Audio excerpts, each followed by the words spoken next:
following program is rated TV MA LSV. It contains strong language, sexual situations, violence, and nudity. It is intended only for mature audiences.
All right, man. Welcome to the Barroom Network. Bare their souls. Thank everyone here for joining us and hanging out with us on a Wednesday night, man. We got some big news, of course. Man, this is how it made me feel, guys. Yeah. Drew Dalman decided to hang him up, man. This is the main theme of tonight's show, the main part of the discussion. Ryan Poles, well, he spent last season rebuilding the offensive line, and it turned out to be one of the best in the NFL. The rookie Ozzie Trapillo solidified the left tackle position. Joe Tooney solidified the left guard position. Jonah Jackson did well at right guard. Darnell Wright, really excellent as usual. And in the center, helping Caleb Williams with all the play calls and defenses and all of that, Drew Dalman, who really helped solidify the offensive line as well. He decided to hang him up at 27 after 1 year with the Bears and 5 years in the NFL. Fellas, it leaves the Bears with two holes in the offensive line now. Last year's strength that Ryan Poles put together a really good offensive line in free agency and in trades and in the draft. He did it all three ways. And this last year's moves of defensive line didn't work out like they did for the offensive line. And, this offseason, it seemed the focus was going to be defensive line, but now they're going to have to shift focus. Man, we got the Willis twins with us tonight. We got both of them. We only had Jeff last week. Tim decided to drop by tonight. We got Danikin. Yes, sir. Man. Yes, Danikin. I'm going to start with Danikin because, you're a long time observer of Bears news and whatnot. Your thoughts on Drew Dalman's retirement? Well, just let me before I get into Drew Dalman and the situation there, I just want to say, Jeff, man, I like the Blackhawks there. I like the Notre Dame. You know what I mean? We're talking about the Bears, but that White Sox crap that you have hanging above your head right there is really starting to irritate me. Just move. If you move slightly to one side, that would be great. And it would cover that up, and I would be fine. What is it about the Sox and Cubs rivalry, man? I don't know what is. I gotta say, man, I know how you feel because I cannot stand the Cubs either, man. So I feel your pain. I just don't get how could you honestly want to be a Sox fan at this point? What is there to be a fan of? Since I was a kid, man, I grew up watching the Big Hurt. How can I not be a Sox fan at this point? My AAA team can beat the White Sox right now. Handily. That's how bad the Sox are. They're not good, man. I'm predicting maybe 40 wins. 40 wins this year for them. I do like that Japanese signing they had though. That's going to be a good player. Yeah. Who's that? I can't think of his name. That Japanese guy they just signed in the offseason. Murakami. Yeah, Murakami. Yeah. Murakami. Yeah. Big power. Yes. Yeah, they got the number one draft pick too, right? They do.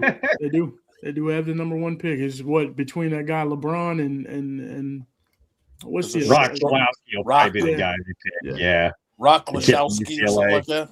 Yeah. Yeah, Rock Chalowski, shortstop from UCLA. Yeah. I think they should take him. But back to the Bears. I mean, that's why we're here. That's why everybody's tuned in, of course. Man, you think about this situation with Drew Dalman, and it hurts, man, because it's like, man, we've looked so long for a center. Yes. We've been without a center for so long. And then you get a guy, and it's like, man, we got a guy that's 26 when he came and he signed, right? He's 27 now, but he came and he signed, he's 26. You get him for 3 years, $42 million. That's a great contract for a center of his caliber. He produces, you know what I mean? Solidifies the inside, communicates well with everybody along the offensive line. Good rapport with Caleb Williams, as far as I can tell. Has been nothing but a good player for us, right? In the 17 games, he was there all 17 games, didn't get hurt, didn't sit out any games, didn't miss anything. Pro Bowler, you know what I mean? And then, to be hit with the news that, hey, I'm retiring at 27 years old after 1 year with Chicago, man, that hurt, because we've been looking and searching and finding and trying to find somebody for so long. It's just like, man, come on, you know what I mean?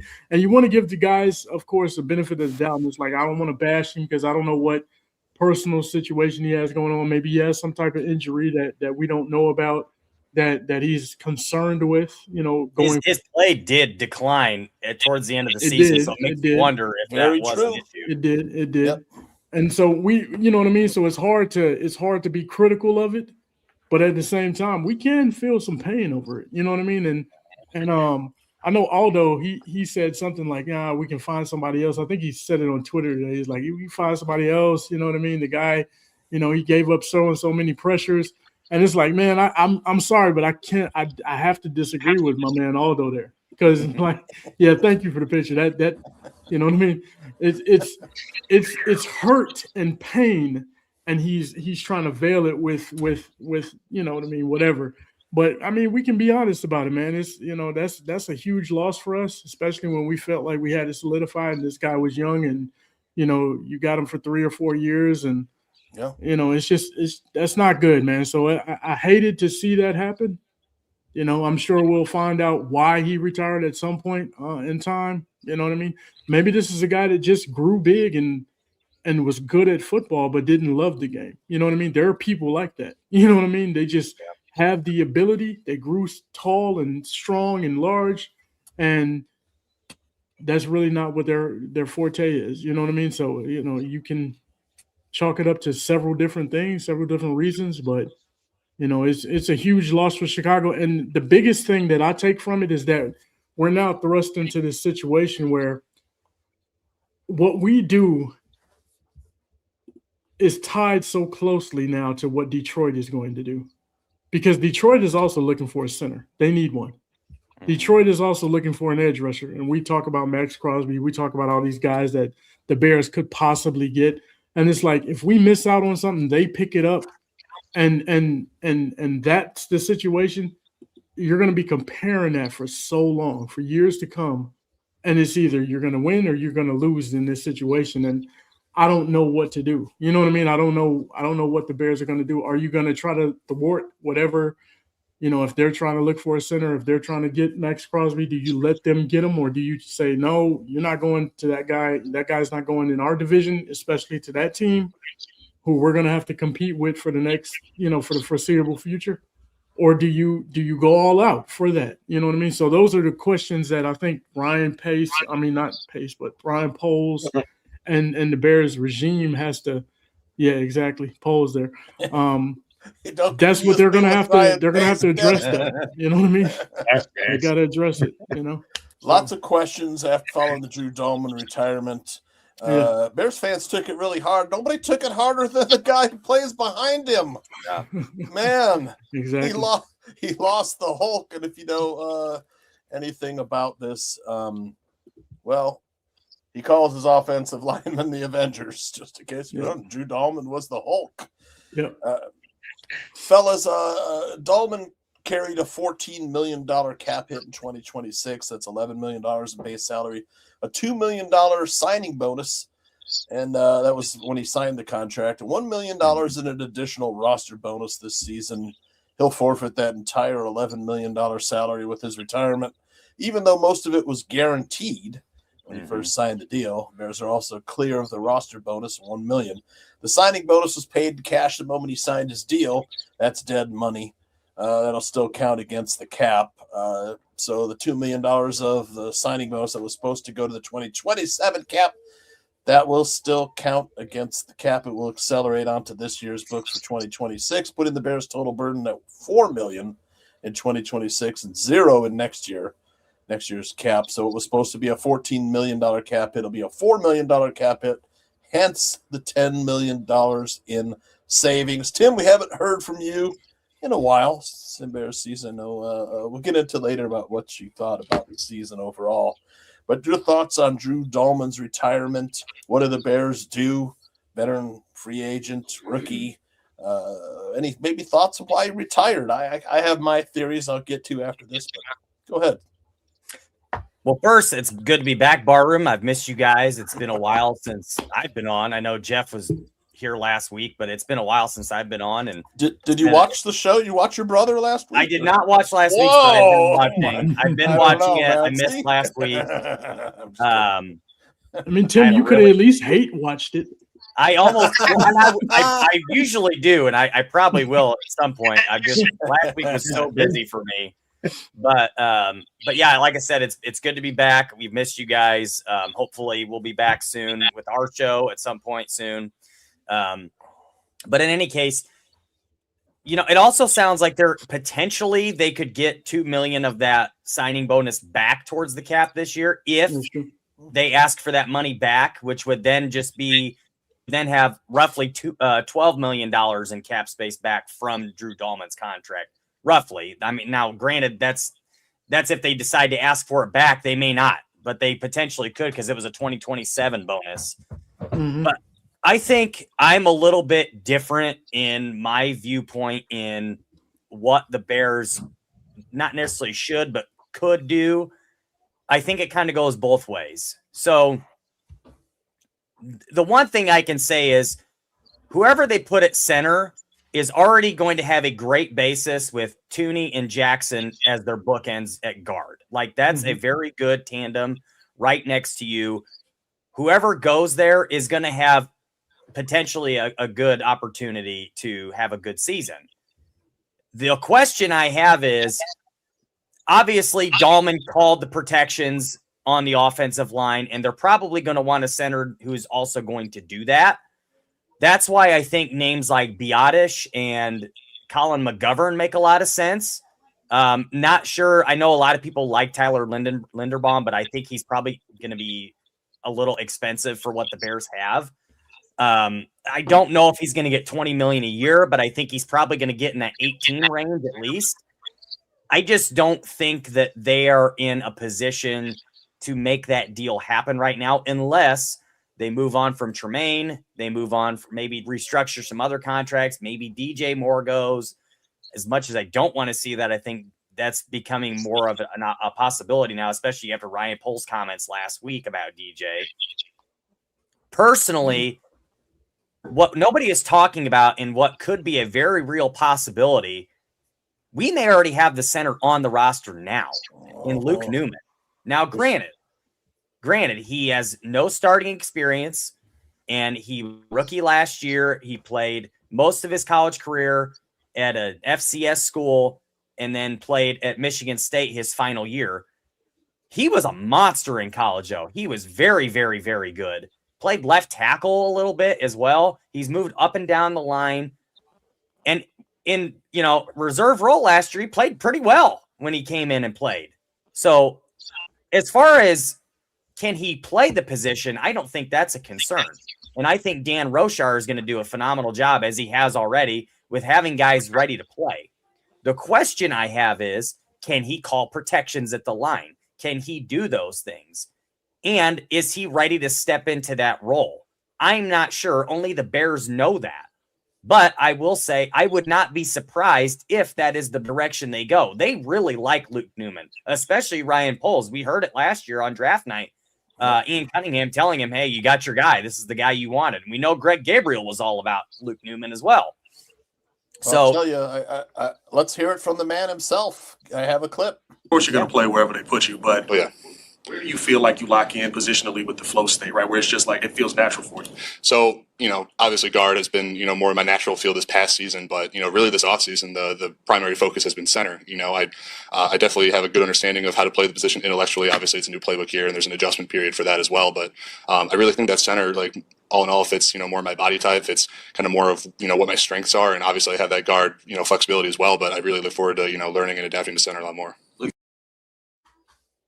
Tell me that wasn't planned. Tell me they did not know this was coming. They have known this for a while. They've known that this was a possibility. Now, I'm not saying they knew it going into the season, but you can't tell me they haven't known about this since probably the end of the season or somewhere in the middle of last season where Dalman's probably like, look, I'm on my way out. I'm not sure how much longer I want to do this. That tells me he's been training all off season. Somebody was in his ear like, hey, we need you to get reps at center. Not saying that that's the plan for him to start, but they know that he's going to be the backup if nothing else. Like, this is the guy that we need to be able to step in.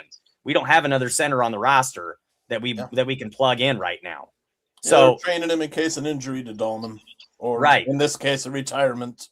Right. I just feel like they've known something for a while. Maybe not certainty, but they've known that this was a real possibility.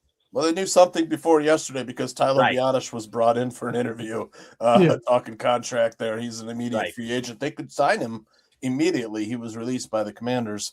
My theory on the Dalman retirement is Drew Dalman's dad played in the NFL for 8 seasons. Mm-hmm. Chris Dalman was a player, an offensive lineman for the 49ers. Mm-hmm. Played 8 seasons, retired due to health.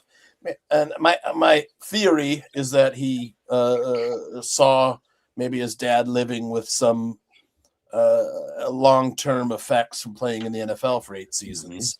Mm-hmm. I mean, centers are like involved in violent collisions every play. Was it Jason McKee who said it's like being in 8 car accidents every week. But the shame is that the Bears had really solidified that position, which we hadn't seen it solidified since maybe Olin Kreutz. Name dropping there, but Olin really solidified the position. He was a leader in the locker room, called all the defenses and everything, called out the defense for the offensive line. Jeff, one more thing real quick, too. One more thing with that. The other part of this that maybe nobody's thinking about is Luke Newman has had a year in this offense with Ben Johnson already. Mm-hmm. Anybody else that they bring in is going to have to learn the offense, from fresh start. It's a complex offense. It's not something that guys just learn right away. And he's been in the building for a year to learn, and he learned under Dalman. So that's like I said, I would not be surprised at all if that's the direction they went, because bring in somebody to compete is going to be big money. Bring in someone to compete with Luke Newman. Yes. Yeah, that would be a good. That's a good idea. You bring up a good point, man. Go ahead, Jeff. Yeah, I've got a few thoughts on this. First of all, what is it with these guys at Stanford and retiring early? First is Andrew Luck, now you got Drew Dalman. It must be that Stanford education. They're just too damn smart. They realize maybe I don't want to do this forever. It's not such a good idea. But I've got a degree from Stanford. I'll go do something else. Right. Why not? They're going to have success forever. But in any case, joking aside, it's difficult for a multitude of reasons. I think you were on to some earlier, Danikin, when you were talking about the impact he's going to have, the loss it's going to have on the team with him being gone. Tim, I understand your point about Luke Newman. He's a guy they brought in and drafted in the 6th round to develop. I mean, that's what you do in the 6th round. You're looking to develop guys there, and most of the time it's depth pieces. In his particular case, I think that was the idea. Interior offensive line depth. They cross-trained him at center right away, knowing, hey, we don't really have too many guys that can play this position. This is a young guy. Let's get him ready to go just in case he's got to start. I don't personally think he's a long-term solution there, at least not yet.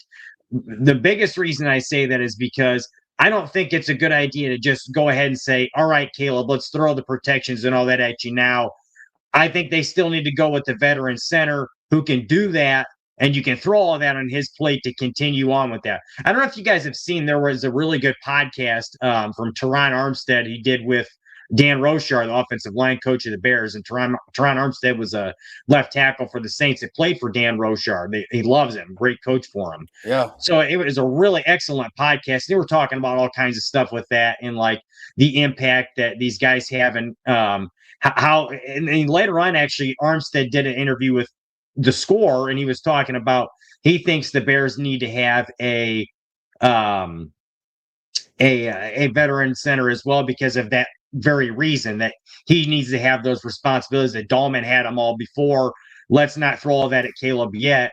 So I think you still need to bring in a veteran guy myself. I've heard some people throw around names like Linderbaum, Biotish, Tim, you mentioned McGovern as well.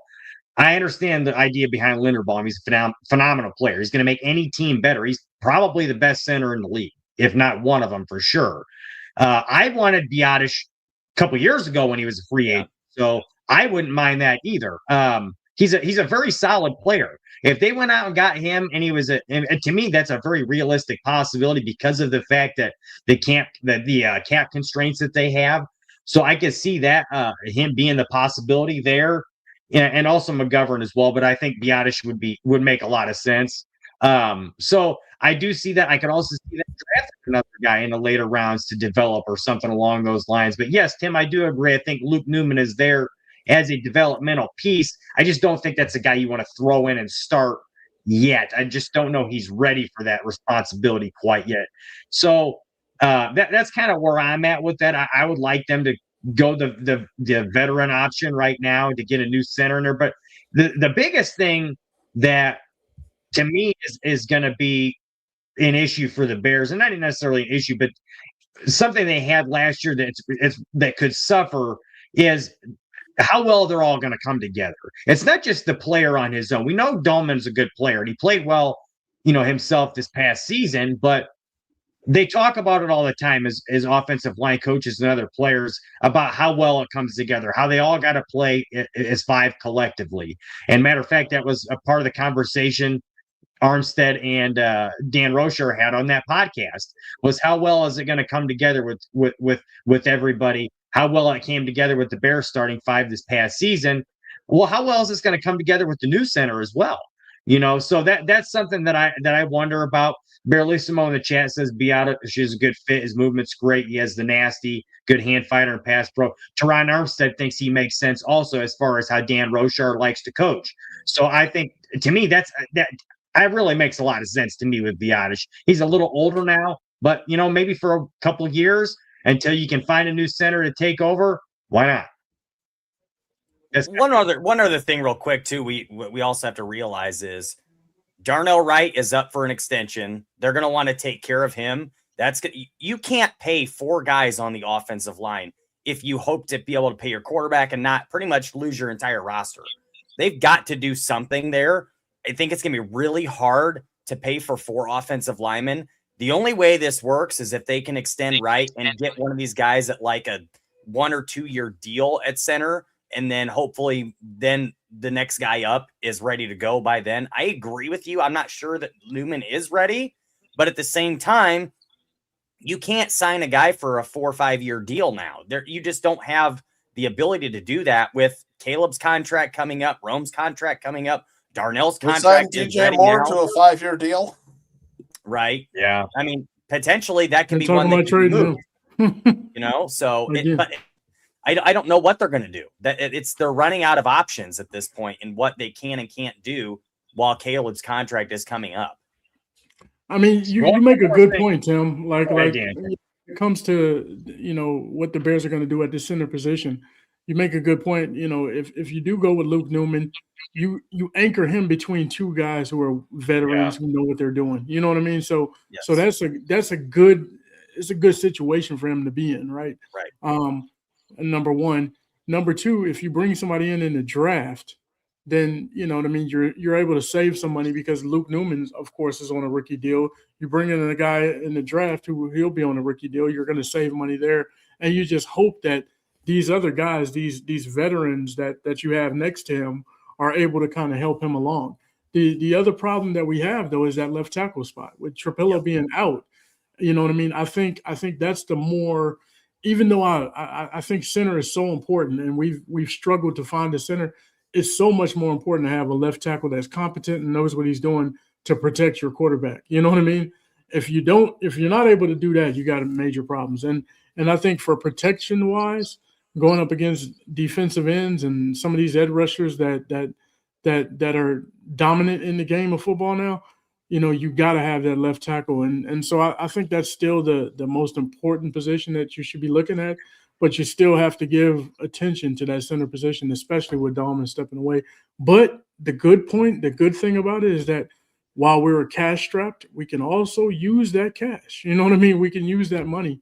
So if you do go the route of, hey, let's invest fully in Luke Newman and try to make him, what can you bring out of him? It's a good question, man. I mean, he's got a little bit of a pedigree with when it comes to playing in the Big Ten. I mean, he played at Michigan State. You know what I mean? So that's that's good. Played really well against those Michigan defensive tackles. Yeah, he did. Exactly. So you know what I mean? Those are good things that you can look at when it comes to this guy. So we'll see what happens. So. All right. Well, that's another thing too that I thought about is this is why all these good teams are constantly drafting offensive and defensive linemen with both premium picks and just really all throughout the draft process, because as soon as you think you have something figured out, you find out real quick that you don't necessarily have it figured out. It's fluid, man. That's what happened with the Bears offensive line. It looked really good last season, solved major strength. The team allowed the offense to operate as a top 5 offense. Let's take a look at some of the free agents at center. Of course, the Bears hosted free agent center Tyler Biadasz on a visit yesterday. Now, he was in the building before the Drew Dalman news was given to the media. So the Bears had a heads up before they released it. So shout out to Drew Dalman if he gave him a heads up and it wasn't like a blind side. You know what I mean? That's always nice. So they can kind of pivot and figure out what they're going to do going forward. He probably told them, and then they said, we were going to prepare our statement, hand it over to the public PR department and communications department, and let them type up the press release. Tyler Biadasz was the one who came in. He's 28 years old.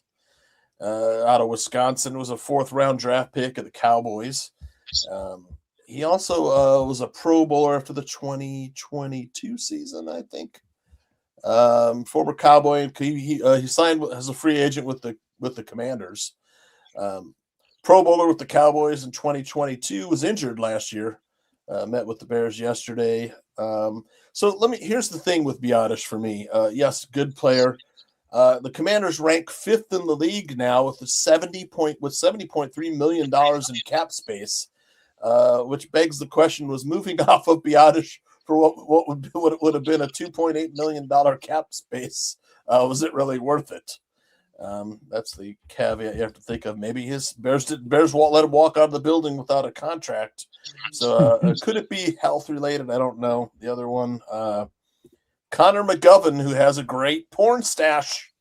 If we draft Jacob Rodriguez, man, we have. That's right up your alley, ain't it? I want Jacob Rodriguez so badly. Like, I can't even explain to you. That's the guy I'm looking at in the draft for sure.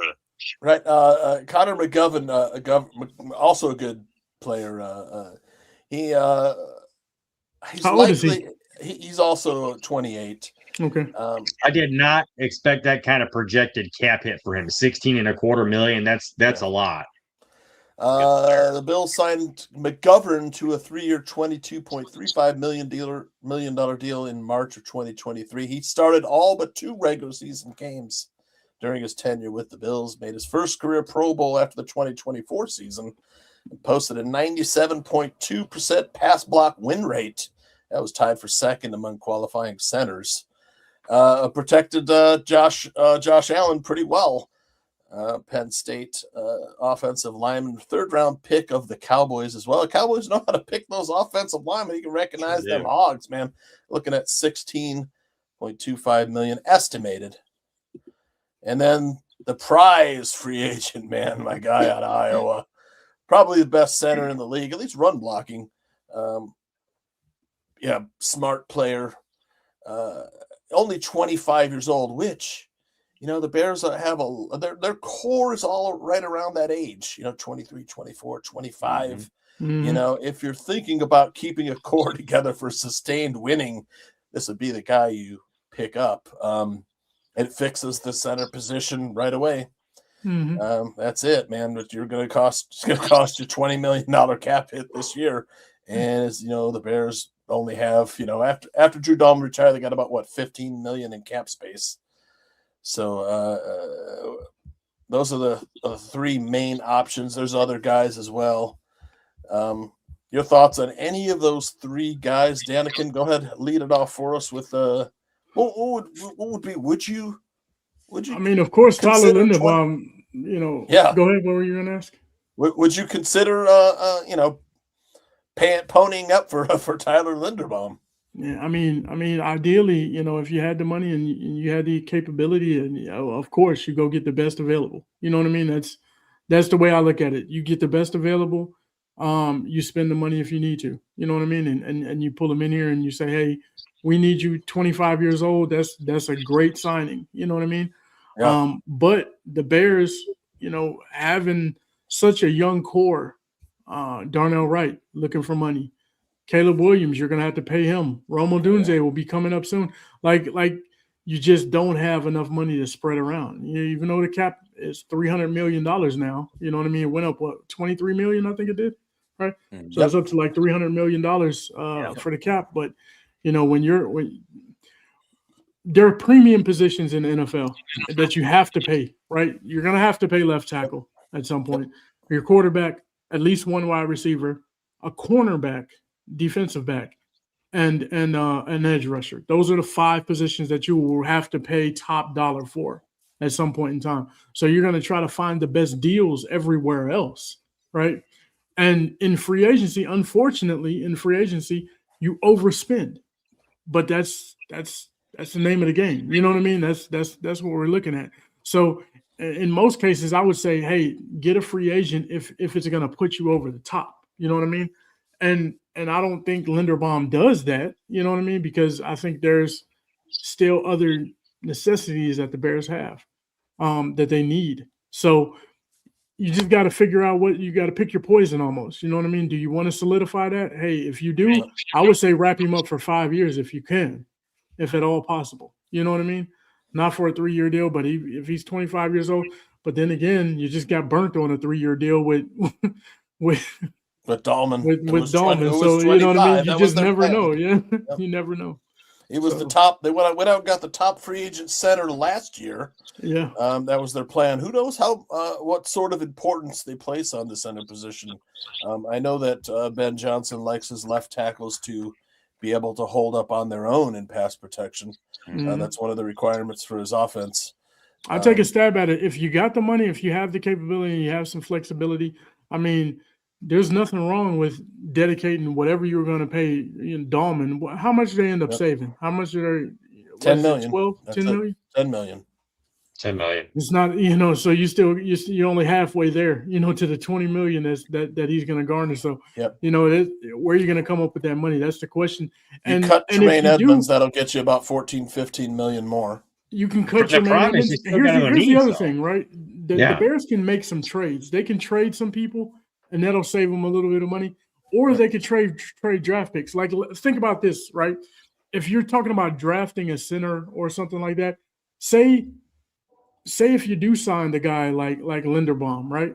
You sign him and you bring him in, that's essentially your rookie, right? You trade a draft pick that frees up some money because you have to set aside a certain amount of money for however many draft picks you have. You have to have that available, right? Yep. So if you trade away a couple of picks or you trade down in the draft and give a couple picks away, maybe get some for next year or something like that, then you free up that money and essentially your signing is now a 25-year-old rookie. That's an option as well. So you have ways to maneuver around this situation. It's just what's the best option? You know what I mean? You got to ask that question. Well, Stephon Diggs released by the Patriots today. He preceded DJ Moore at Maryland, similar player. Could the Patriots be a possible destination for DJ Moore in a trade? It's possible. Yeah, potentially. There was a rumbling about it. There's some rumors.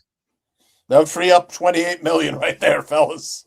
Yeah. You know what's funny is I did see something. I don't know if it was from like his Instagram story or what, but there was a picture that DJ Moore posted with his daughter, and she had his jersey on. They were like looking out the window. Was it fake? No. Yes. Okay. Yeah, I had a feeling it might have been AI or something like that. And I saw something. You know, you mentioned the Patriots. I saw something where it was like a something about a rumor about a 3-team trade between Chicago, the Raiders, and somebody else to try to get, and DJ Moore was involved in that trade. Right. DJ, Tremaine, Max Crosby, all that. Again, here we might as well get into the Max Crosby thing because that's kind of everything hinges on what the Bears are going to do if they're going to make this Can I just say before we go on with anything here, if it came down to one player in this whole process, Max Crosby or a center or whatever, they're going to take Max Crosby if they have an opportunity to, in my personal opinion. But go ahead with whatever you were going to say, Tooch. Just my opinion. Look, Max Crosby, and no question, there's a very obvious bromance between Max and Caleb, right? Yeah. You know, I mean, I'm not breaking news here. Right. He really wants to play with Caleb Williams. Now, look, the bottom line with Max Crosby. The problem. Go ahead. Yeah. Go ahead. He's 2 first-round picks to me is an absurd asking price for Max Crosby. He's going to be 29 years old. He's coming off his 8th surgery, and he doesn't want to be there. He hasn't had more than 10 sacks in the last 2 years. So, I mean, that price cannot be you cannot pay that price. They don't have the leverage to do that. I would hope so. We'd hope so. To me, if you're talking between Max Crosby and Trey Hendrickson doesn't cost you any draft picks. You know what I'm saying? You can just sign him as a free agent. He's probably similar cost. I've got some numbers. Crosby's 2.5 years younger than Hendrickson, but Hendrickson has 2 15+ sack seasons. Crosby 0. Hendrickson has 4 seasons of 13 sacks or more, and Crosby has 1. Pass rush win rate in 2025. Hendrickson was 25.3%. Crosby 15.5%. In 2024, Hendrickson had a 25.7% pass rush win rate. Crosby 14.9. I mean, Hendrickson 2023 26.7 pass rush win.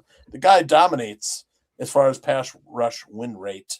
For me, it's not going to cost us a draft pick. I would go with Hendrickson. I know he's older, but and I would love to have Max Crosby. I love the bromance and everything. He almost single-handedly beat us in that last game. But again, the injuries, the age, he makes a good point though. Crosby's been the only guy on the Raiders. I just personally think that Crosby is a different level player than Hendrickson. Hendrickson's a very good player.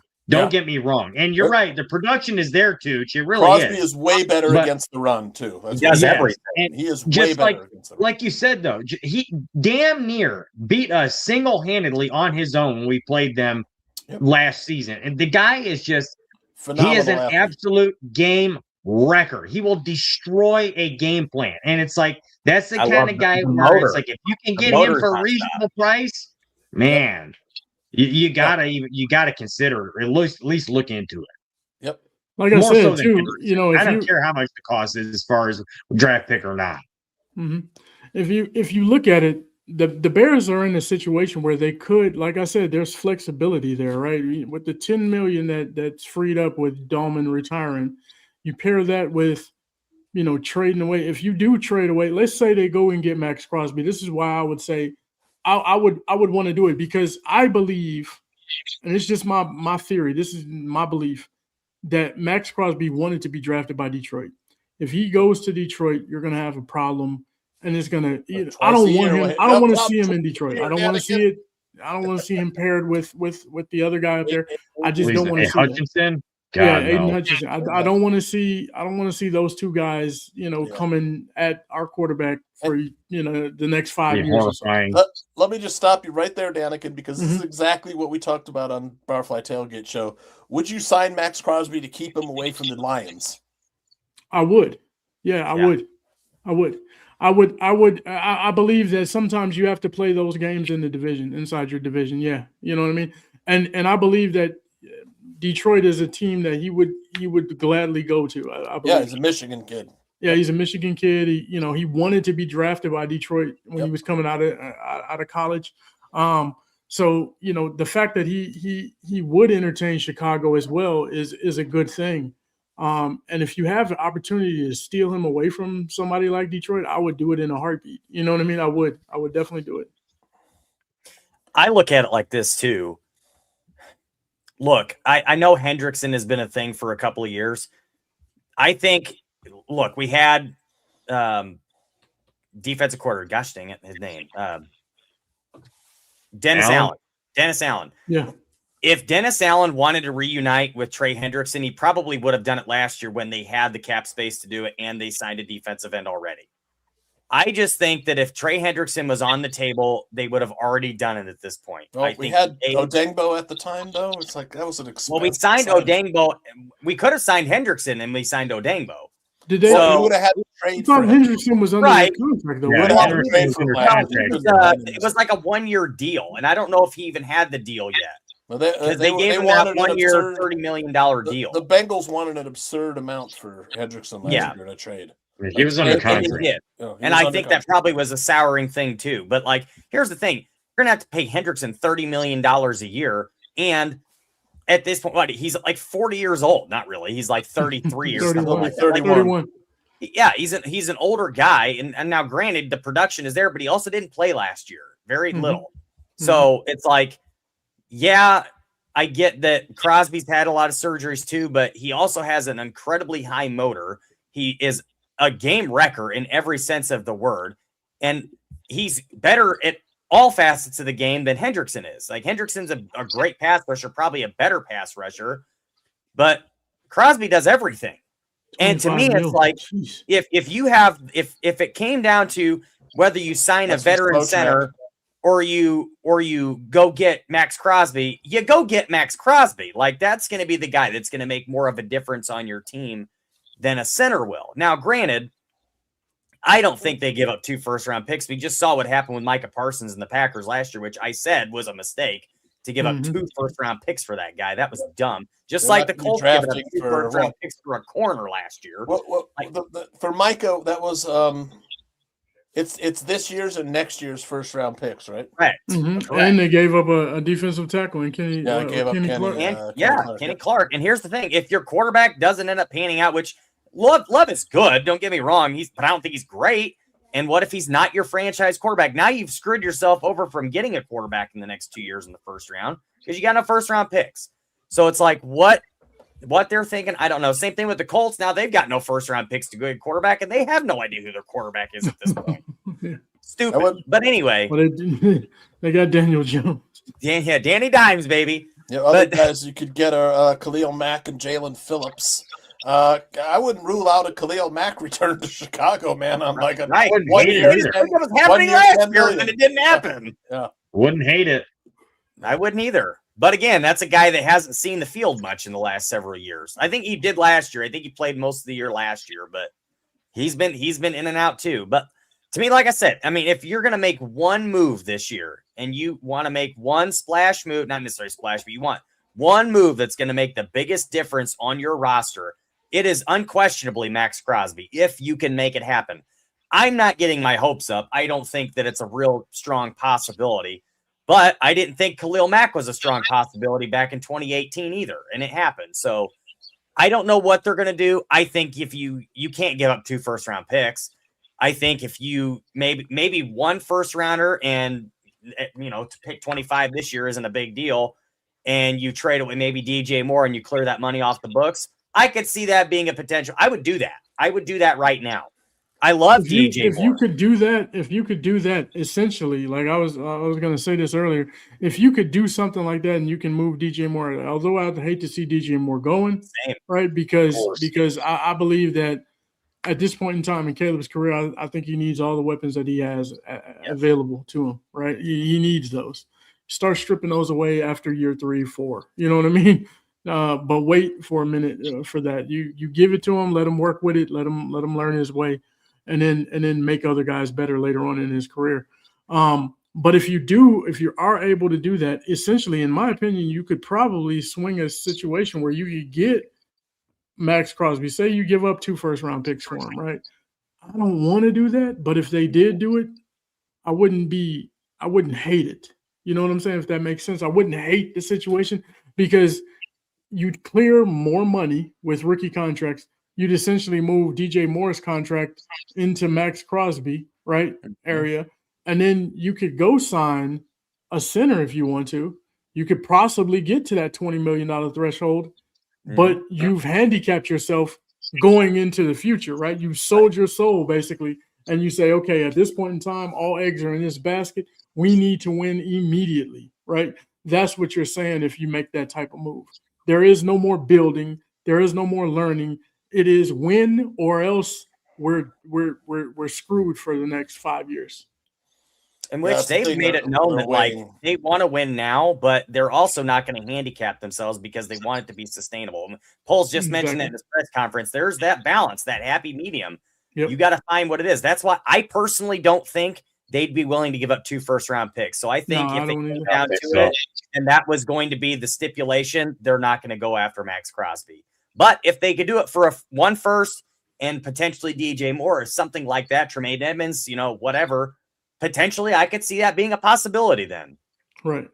2026 cap hit for Max Crosby, $35.8 million. So never mind. Don't worry about it. I don't want Max Crosby. 35. I'm out. Well, here's the deal. He signed a contract before the 2025 season. 5 years, well, it was a lot, but it's essentially a 3-year, $93.8 million contract because there's an out after the 2027 season. So he's played 1 season of his new contract. 2026 will be the second.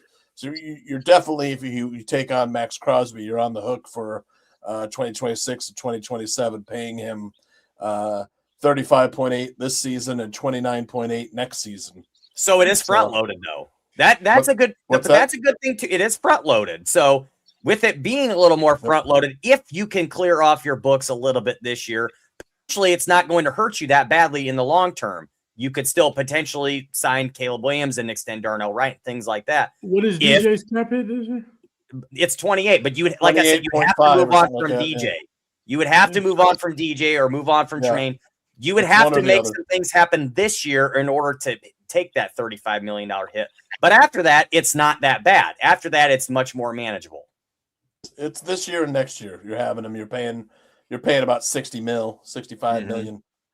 So you're saying we're winning the Super Bowl then in 2 years? Next year. You have to, because you're not going to be able to sign them. You're not going to be able to sign them after that, right? You don't want to restructure them either, at some point. That's going to you can't. If you restructure, you're going to be hurting down the road. So it's like we believe if they make a deal like that, we believe we're going to win the Super Bowl this year or next year. I will say this. Correct. It's a little different from 2018. They felt like they were a Khalil Mack away in 2018. They might possibly beat a Max Crosby away now from a Super Bowl run. They proved that last year that they can make it. They should have been in the NFC Championship. And if they beat Seattle, I really think they beat New England. There's no question in my mind. I do as well. So they could potentially actually be 1 piece away from a Super Bowl right now. Right, well, let's not forget they have no safeties on the roster at the moment. True. So I'm not sure they're 1 piece away, but I see your point. You could get a safety in the draft. You could get a safety in the draft in the later rounds, even that could be a starter and could potentially be a good player. The thing is, it's just what about hard. Bradley Chubb? Anybody got a Chubb? Anybody want a Chubb? Chubb? I mean, he's an older player, but he'll be 30. He'll be 30 he's really not that old. Cap hit around 10 to 15 million. Had 8.5 sacks last year. I mean, ideally that's probably the route that they end up going. I mean, I don't see the Bears being able to sustain having $200 million contracts on bookends. You know what I mean? On defensive ends. You got Sweat. Ideally you just want to pair somebody that's going to be consistent and is going to, take some of the pressure off and allow him to be a little bit better as well.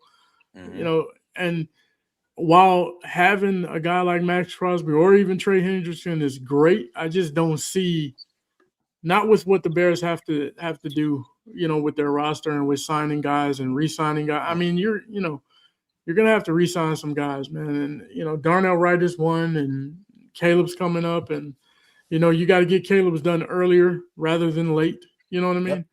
Rome is going to want money, and, that's Caleb's boy. So I'm sure he probably will tell them in his negotiations, hey, I need my guy with me. You know what I mean? At some point too. So those are all things that you have to really consider if you're the Bears, man. It's not an easy task that Poles has right now. You just don't know. You don't know how this thing shakes out. 5 yards per carry run defense last year. We definitely need to shore up the run defense. Defensive tackles also a focus this offseason. I mean, defensive line.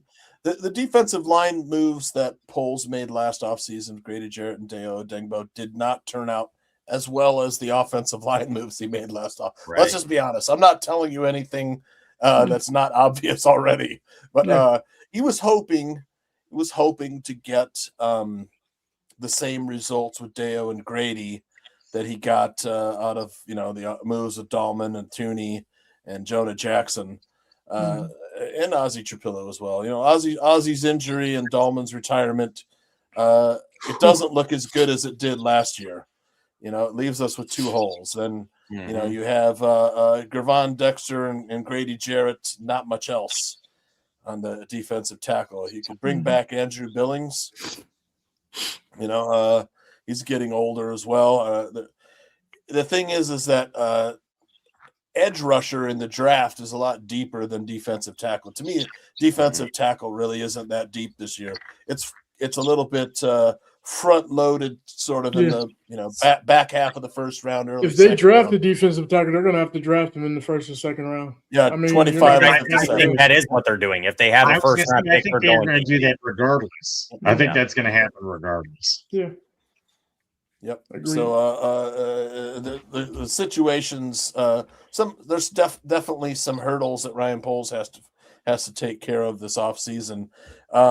As far as the safety position, this guy would be a good signing, I think, for the Bears to take Jaquan. If you're not bringing back Brisker, this guy will be pretty good. I think I don't know whether the Colts released him or they're going to release him soon, but this guy very good tackler.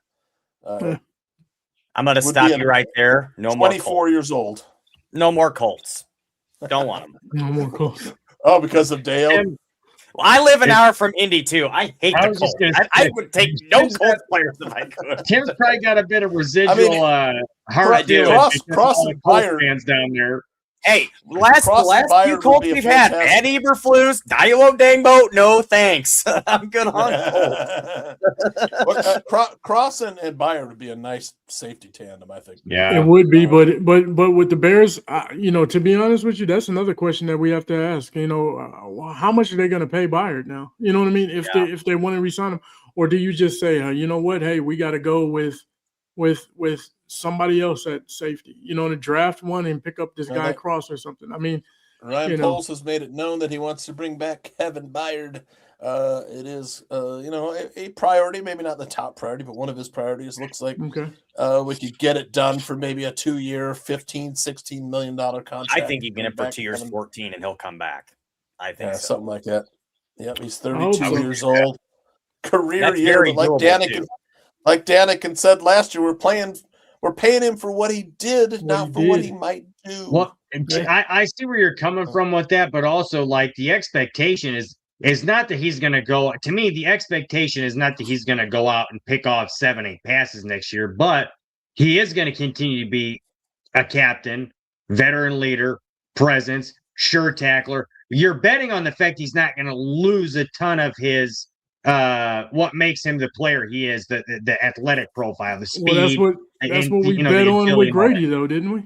Didn't we bet on that with Grady? Yes, but to me, Grady. This is just my first opinion. He had already kind of started to show some decline beforehand, but Byard is like still playing damn near top of his game right now. Yeah. I think Grady was more of a locker room signing than he was a field signing. I think they wanted him more for his presence in the locker room. So coming off the injury, and he was injured again. He's just again like Danikin said, paying for what he did, not for what he was possibly. That one was probably more so than Byard. Accomplishment. Yeah. I also think Byard is going to be. He'll play well. He'll still play well, but I just. You know what I mean? Once you reach a certain age, man, and they want to get faster, he's not a speedster. You know what I mean? Yeah. Now, if you could pair somebody with him, and maybe he can make his extend his career like some of these guys have done. Like can he play like Charles Woodson? You know what I mean? Can he be like that guy who can play that safety position several years? You know what I mean? Longer than most guys. Yeah. Because remember Darrell Green, the Redskins defensive unfortunately, guy played till he was like 39 years old. Exactly. Well, Byard had probably his best season in the NFL last year. It's not. He did. He had a career decline. Yeah. It's not a decline at all. He had his best year, I believe. Right. But that's the thing. That you know what I mean? He had his best year. And he had his best year at 32, and it's like. I'm looking at it, and I love Kevin Byard. I'm not bashing him or anything like that, but I just don't see it being duplicated or even coming close to that again this year. I mean, sure, he may get some tackles and things like that, but once again, man, you're paying him for what he did for you instead of what he possibly can do. I've never been. It's hard for me to sign older guys, man. It's just I hate it. I can't stand it. You know what I mean? And, give me the guy with a little bit more upside potential. You know, what can you do for us type situation. You want to reward guys, but at the same time, he's not a long-term bearer. He didn't grow up with the organization or anything. So if they didn't sign him, it's not that big of a deal, I don't think. It was his second year last year? Yeah. With the Bears, Bears. Mm-hmm. Well, Fitz is here, guys. Fitz, what's up, man? Thoughts on how'd you feel when you heard the news about Drew Dalman retiring? Oh my! It did feel like somebody had died. It was like we're gonna have a Mike North segment. Somebody big just died. So I'm watching it and I'm going through it. I'm shocked. I'm just like, what's going on? Something he just, there's no answer to it at that moment. And then I come across Aldo's tweet. I don't know if anybody saw that. Yeah, I saw it. He's not that good, people. Don't worry about it. It just goes through all these metrics that show he really didn't have that good of a season. Don't worry about it. There we go. That's it. And I was like, I loved it. I was like, oh, great. This is great timing, So it's been an interesting 24 hours, 36 hours or whatever, thinking about it. But, he knew his time was up, and good for him for knowing that instead of, sticking around too long, I guess. I just wonder if he had some post-concussion symptoms. Yeah, you never know. Long-term lingering symptoms, and he was just like, I'm done. I don't want to be like, Dave Duerson or Junior Seau. Yeah. In my later moments. Captain. Yeah, that's my theory. But yeah, it could be Junior Seau, right? Same thing. Yeah, CTE. Yep, CTE, and Duerson shot himself in the heart so they could preserve his brain. Yeah, right. Steve McNair shot himself too, right?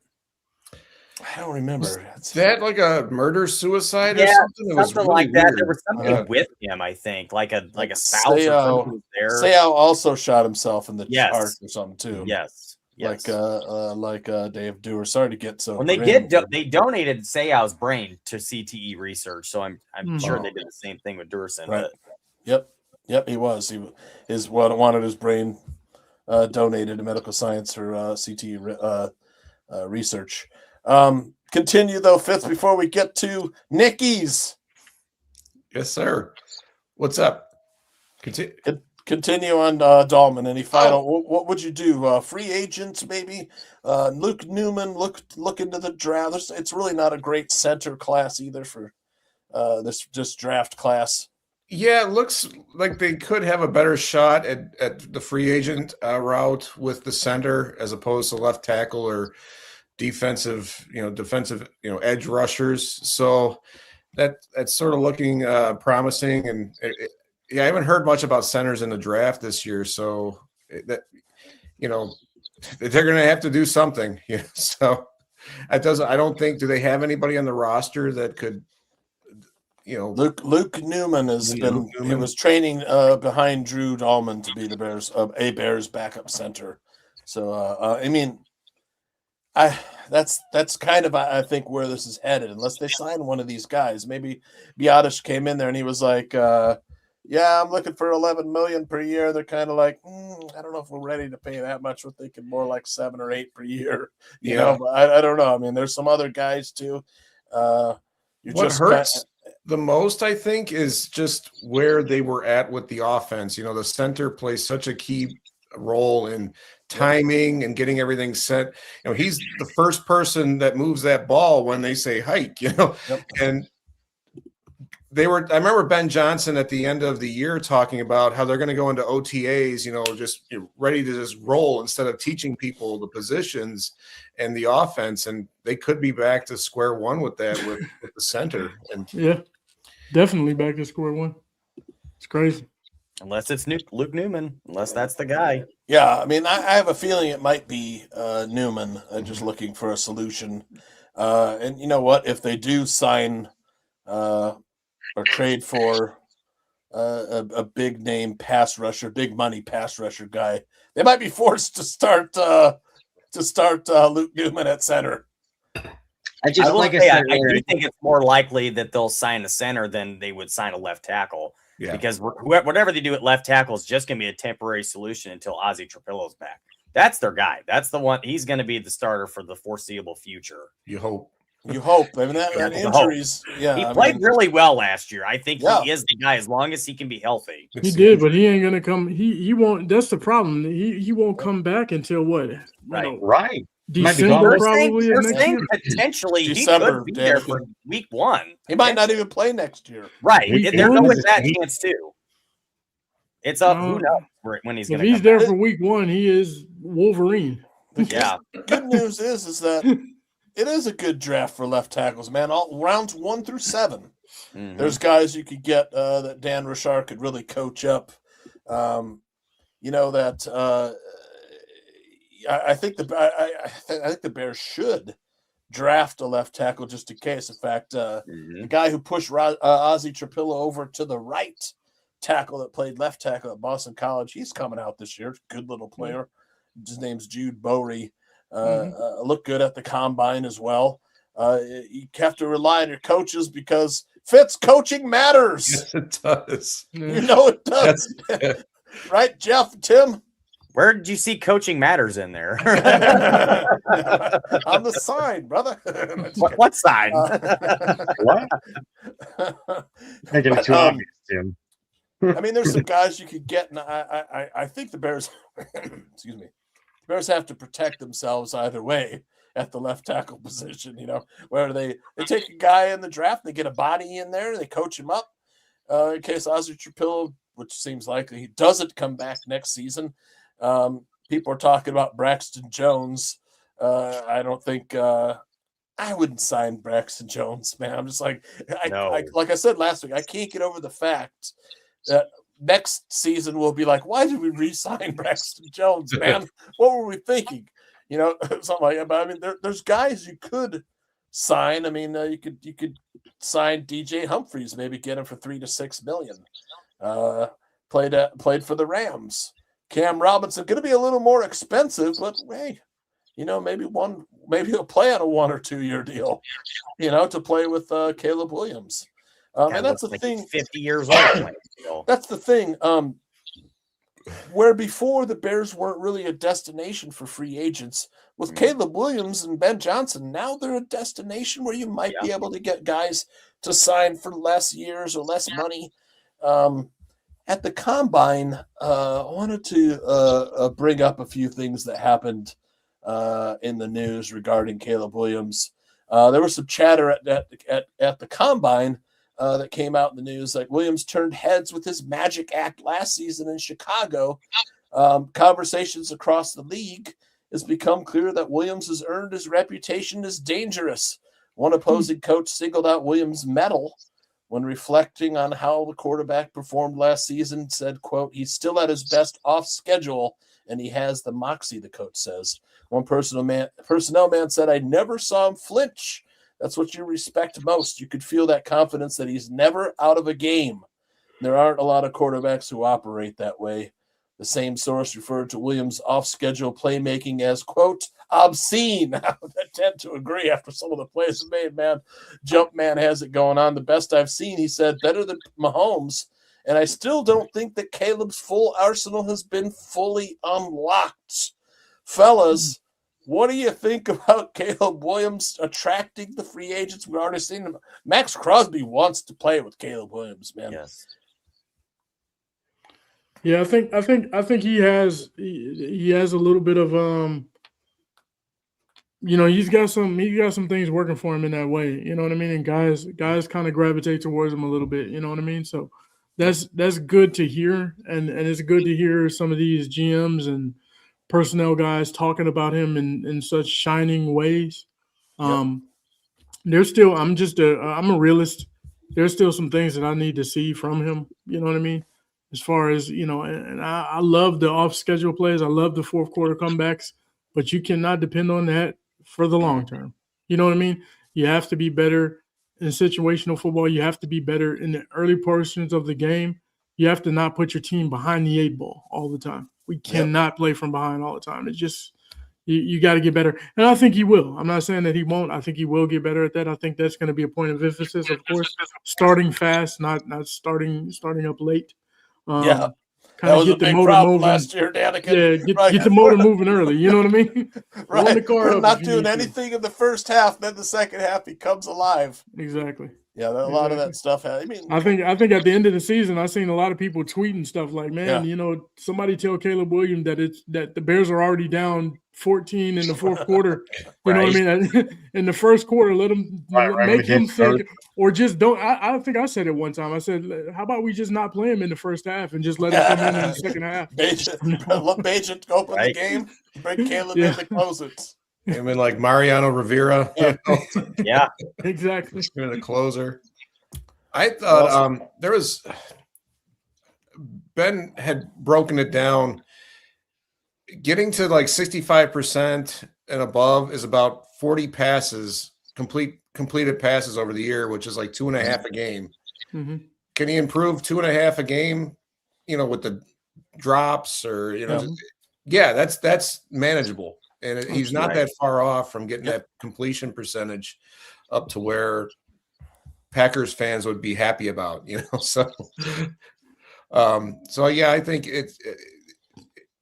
it'll be, there's footwork that's involved, and I think it's going to get better. It's going to get better. Yeah, it will. It will get better. He throws a lot of balls away, man.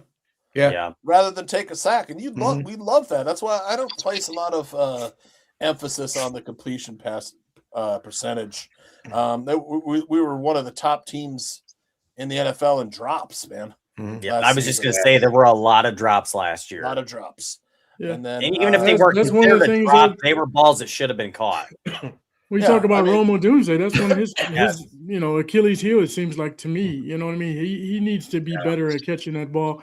I don't know what happened because his drop percentage was low in college and even in the first year. And then last year, I think he was top 3 in the league in drop percentage. I think it was above 12% of the passes thrown his way were dropped. And that's just, you can't have that drop percentage up there that high. No. The Bears as a team were high. You know what I mean? Yeah. Yep. As a team, they were high. Last game against the Rams, Colston and Luther dropped some clutch passes. Yeah. It might have been a different game. Zacchaeus dropped several that were right in his hands last year too. Several. It happened a lot. Well, he won't be back. No. Yeah, he won't be back. DJ dropped some too that were it was like every time he'd make this ball, he should have caught it. It was easy ball to catch, and then he would make some miraculous catch between his legs on a ball that should have been easier to catch too. But it's like, dude, just catch. Even that touchdown against the Packers, he almost dropped that one. Yeah. But he like barely snagged it like this. The great plays and it's the same thing with Caleb. Like the great plays are wonderful. I love it, right? But please make the layups. You know what I mean? Yeah, You know, don't you know, make the layups, because Caleb does the same thing. He makes outrageous throws, right? Mm-hmm. Great throws, and it's like, man, those are great. But can we get some of the layups too? That way we don't have to depend on that later on in the game. Yes. Same thing with the wide receivers. Catch the easy passes. Please catch the easy balls. And then, you know, if you make those other ones, that's icing on the cake. We don't have to depend on it, though. Right. Yeah, because we've seen it where teams win all these close games and then got to make the layups. And the next year, well, the Vikings, 4 years ago, they won all those one-score games with Kirk Cousins, and then the next year they lost all those one-score games. I mean, exactly, it happens. Like you got to be able to figure out how to win those games where you're not, bringing yourself all the way back. Yeah, you got to start stomping on people now. We're going to get people's best shots now, too. You know what I mean? So other teams, they're going to be well prepared for the Bears, and they're going to try to give them their all because, you were a playoff team last year. So whenever you go up against a playoff team, you're going to say, okay, we got something to play for. We want to show that we're also here as well.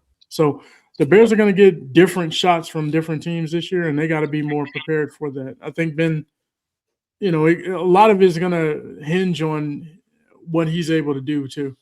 And then of course, guys got to stay healthy, man. We have way too many injuries this year. The Bears are going to have a target on their back next year, the way a Super Bowl winner would have it, because of their popularity now, and because Ben is such a strong, personality, and Caleb. I mean, we'll get to the first game, and you'll ask people who won the Super Bowl last year. They won't remember the Seahawks, but they're going to want to get to the Bears. Hey, can I say something to Barrelissimo? Barrelissimo said he's playing with a stress fracture. His stress fracture in his foot has nothing to do with him catching the ball. Balls that are thrown into his hands and him dropping it has nothing to do with a stress fracture in his foot. If he was playing with a stress fracture in his foot, I don't care. If you're out there, period. You know what I'm saying? Now, if you're hurt, then stay off the field, and I'm cool with that too. You know what I mean? And I'm not banging on Rome at all. But I'm just being honest. I'm not gonna sugarcoat it. I'm not gonna, he had a stress fracture in his foot. That's why he dropped the pass. No, your hands are designed to catch the ball. You don't catch it with your feet.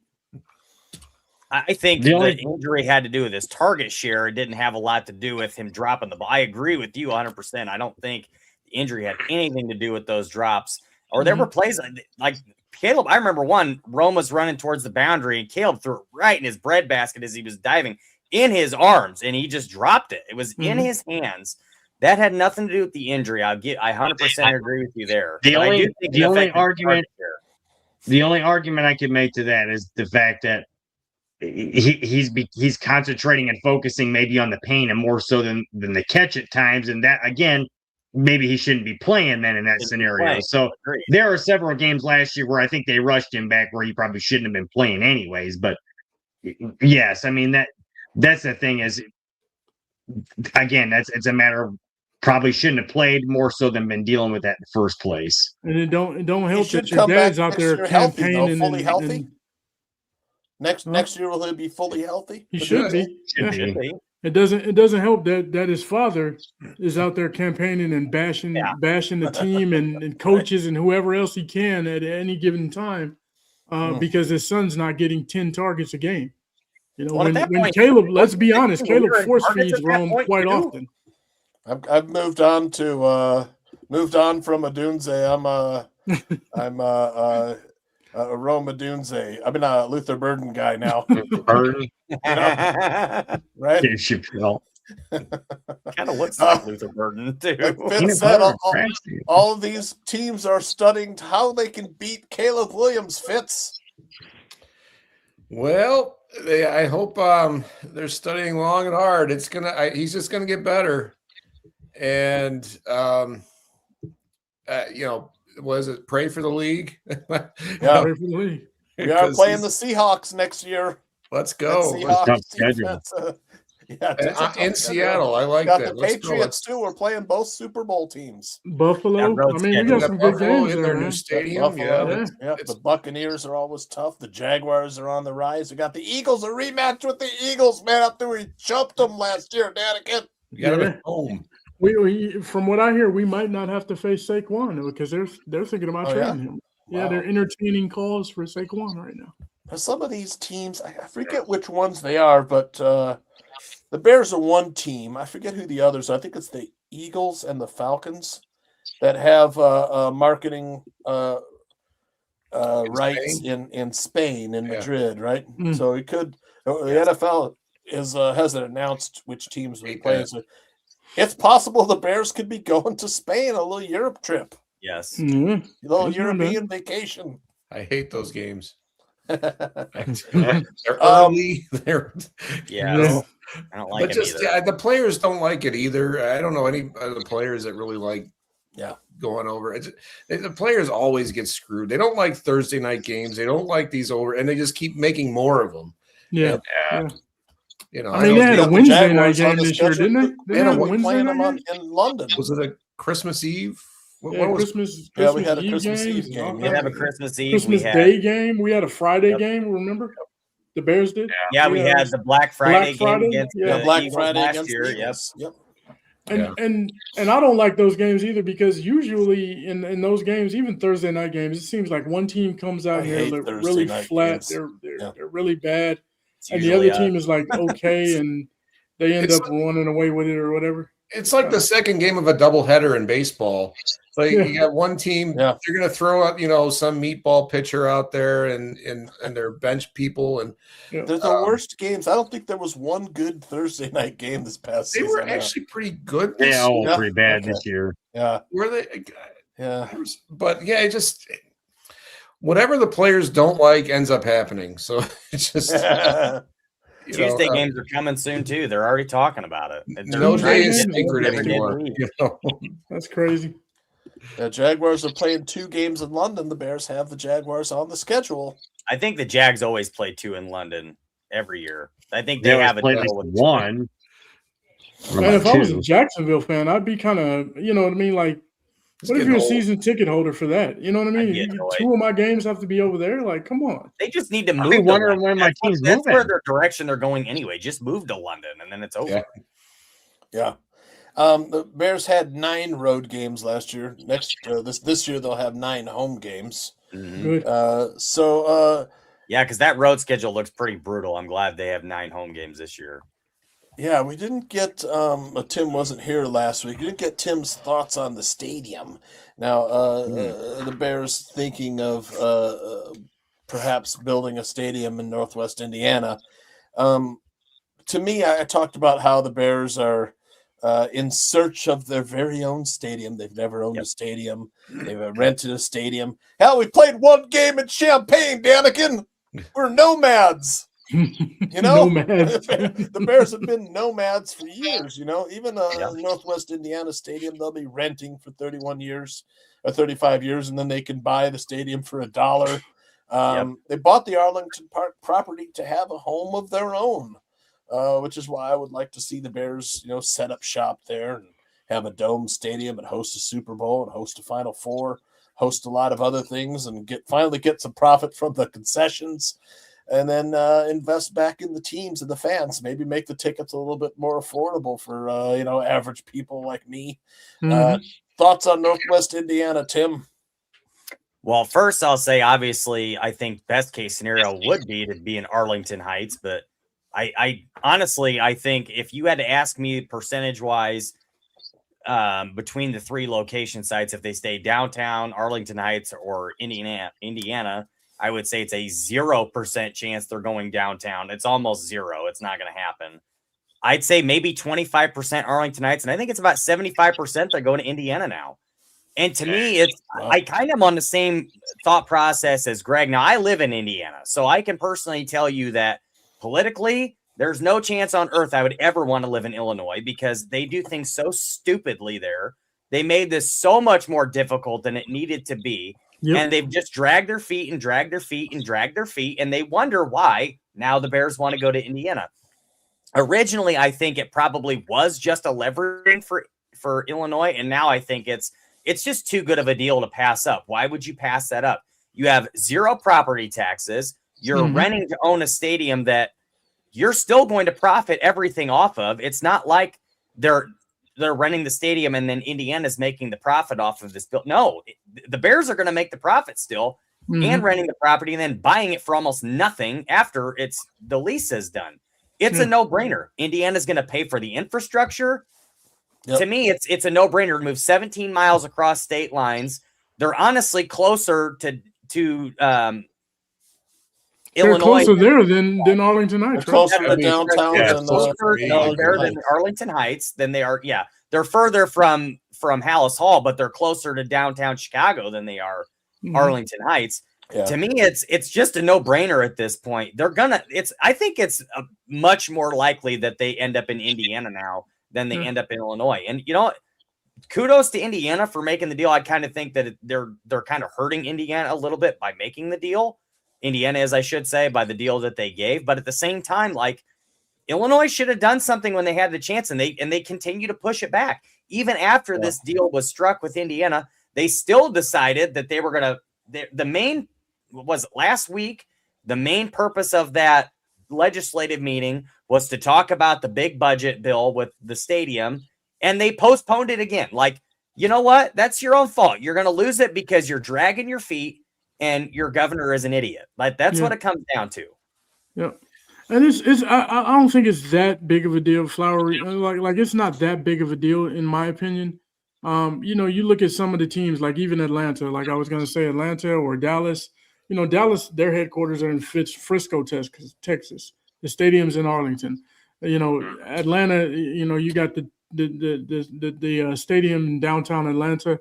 They're all the way out in Flowery Branch, which is way far. That's where they have their headquarters, and and that's where they go, and that's where their practice facilities are, and everything like that. So it's like, it's not that big of a deal, man. You know what I mean? It's just mere logistics, and they'll be fine with it. It's just the thought of a Chicago team being in Indiana. You know what I mean? That's pretty much what everybody's up in arms about. But at the end of the day, the stadium will get built. It'll be a nice stadium, and everybody will forget about that in a couple of years. It wouldn't even be that big of a deal, to be honest with you. I can say that people in the region feel like they're every bit as part of Chicago as Chicago is. Absolutely. They feel like they are every bit a part of that as anybody else. So to me, it's not a big deal there. And like, how many teams don't play in the actual city that they're named after? Kansas City is going to Kansas now. I mean, it's not. It's pretty common these days. It is. The Giants and Jets have played in New Jersey for years. Yep. San Francisco, they're in Santa Clara. Right. Santa Clara, Arlington, Texas for the Cowboys. Like there's a lot of teams. Mm-hmm. The Bears, they want a home of their own. I agree that Indiana put up a sweetheart deal. But again, the Bears would take them 35 years to own that stadium. By then, will the stadium be outdated? I don't know. They've been talking about Arlington Heights for just as long, though. Too. Yeah, 3 years they bought the property 3 years ago. But they're still going to profit, so who really cares if they actually own the stadium or not? Because they're still making the money off of it. That was the whole reason they want to own the stadium. Yeah, they want concessions. They want to host other things. The Super Bowl brings in a lot of money. The Bears have wanted their own place. The Soldier Field's the smallest stadium in the NFL as far as seats, attendance, whatever. We have the lowest attendance. Absurd. 32 out of 32 teams as far as attendance. Yeah, the Bears want more. And that's one of the reasons why tickets are so that's high. why the tickets are so high. A larger stadium would perhaps lower the ticket prices. Man, you got some stadiums that occupy 100,000 people, man. Like think about that. Think about how much more revenue that is for a football team. You know what I mean? Just on ticket sales, concessions, guys buying jerseys at the stadium. Yep. All of that it skyrockets if you have more people at the games. And not only that, but home field advantage becomes really, now you got a loud stadium. Now you got 100,000 fans screaming instead of 69,000, Exactly. It's major stuff, man. That whole stadium complex, 327 acres in Arlington Heights. That would be the key. I mean, a hotel, casino, restaurant, shops, a museum, whatever you want there, create thousands of jobs, bring in revenue to the state of Illinois. The only thing is, like, the Bears didn't count on the property tax bill being that high, even though Illinois is the highest property taxes in the country, $180 million a year. How can they make money? What kind of business pays $180 million in property taxes? No, they don't. They leave the states when the property taxes are that high. They move to another state. Yeah. What's the sales tax in Illinois right now? Sales tax is like 11-12%. Oh, well, go to Indiana. It's 7% in Indiana. It makes sense. There's a lot of things pulling this to Indiana right now. It was 7% when I was in 5th grade in Illinois. It's 7%. It was 5% when I was in grade school. All those 8% out here in Atlanta. All those NFL salaries, the income tax, state income tax, the Illinois will lose out on all that revenue too. Mm-hmm. That's the things that the Illinois politicians have to kind of balance, Okay, let's give the Bears a break on property taxes. And people are mad at we'll collect income taxes from the players' salaries. And here's the thing: they're willing to pay property taxes. They were even willing to pay, but no professional organization on the planet pays more than $5 million in property taxes a year. And you were going to ask for $180 million for the Bears? That's like a slap in the face and asking them to leave. Why would you even do that? Yep. It's just stupidity. And also that right now their property. I forgot they asked for a property tax assessment on the land as it is now, with no improvements, no buildings, no structures, anything, and it was like $100 million. Yeah, it's like, come on, they paid $100 million for it. The stadium situation. Can't wait to see how that wraps up. Where the Bears go. It's exciting. I would love to see. If you're driving from Hallis Hall to Arlington Heights, that's kind of a no-brainer for Bears players and management ownership. It's not that long of a drive, like a half hour, 45 minutes. All right, it's time to go. How about we go get some Euros with Fitz at Nikki's? Set us up for this one, Fitzy. Nikki's is just this. Not much to it. Just good food, great prices. Not to be confused with Nikki V's or Nikki's of Beverly or Nikki's of everywhere. There's a lot of Nikki's, throughout the Chicagoland area. This is on 140th and Cicero. It's like they call it the Midlothian Turnpike. And I got this enormous amount of gyro and fries and pita and for like $13.95, and I got 4 meals out of it. Yeah, so great value. It was good food. So let's take a look. We'll roll it up. A humongous gyro plate from Nikki's in Crestwood. Just a few steps away from Ozinga Field in Crestwood is Nikki's Carryout. This long-standing restaurant at 14001 South Cicero in Crestwood, Illinois, has always been known for serving up the best in Chicago street food at a great price. Like their gyro plate, an enormous amount of tender sliced gyro meat with tomatoes, onions, and tzatziki sauce with 2 fresh grilled pitas and a pile of fresh cut fries for $13.95.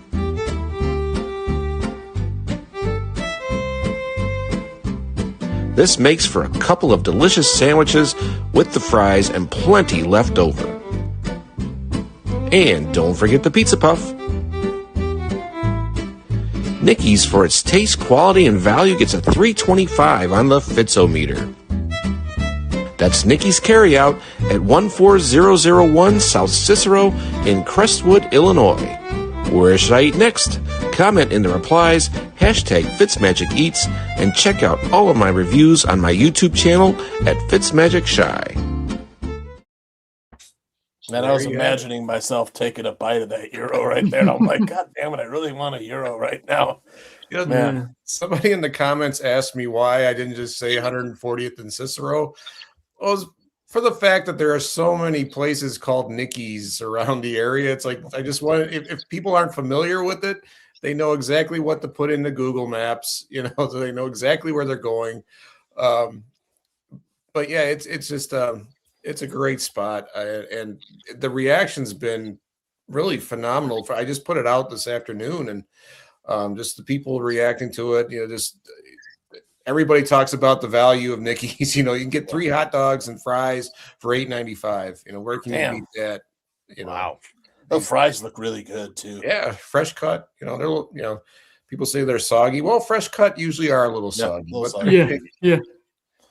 But yeah, you gotta understand what you're going for. Every fresh cut is usually soggy. It's not going to be super crispy. Yep. Because it hasn't been preserved, You said a pile of fries. I'm like, yeah, it's a pile of fries and a mound of meat. Yeah, it was.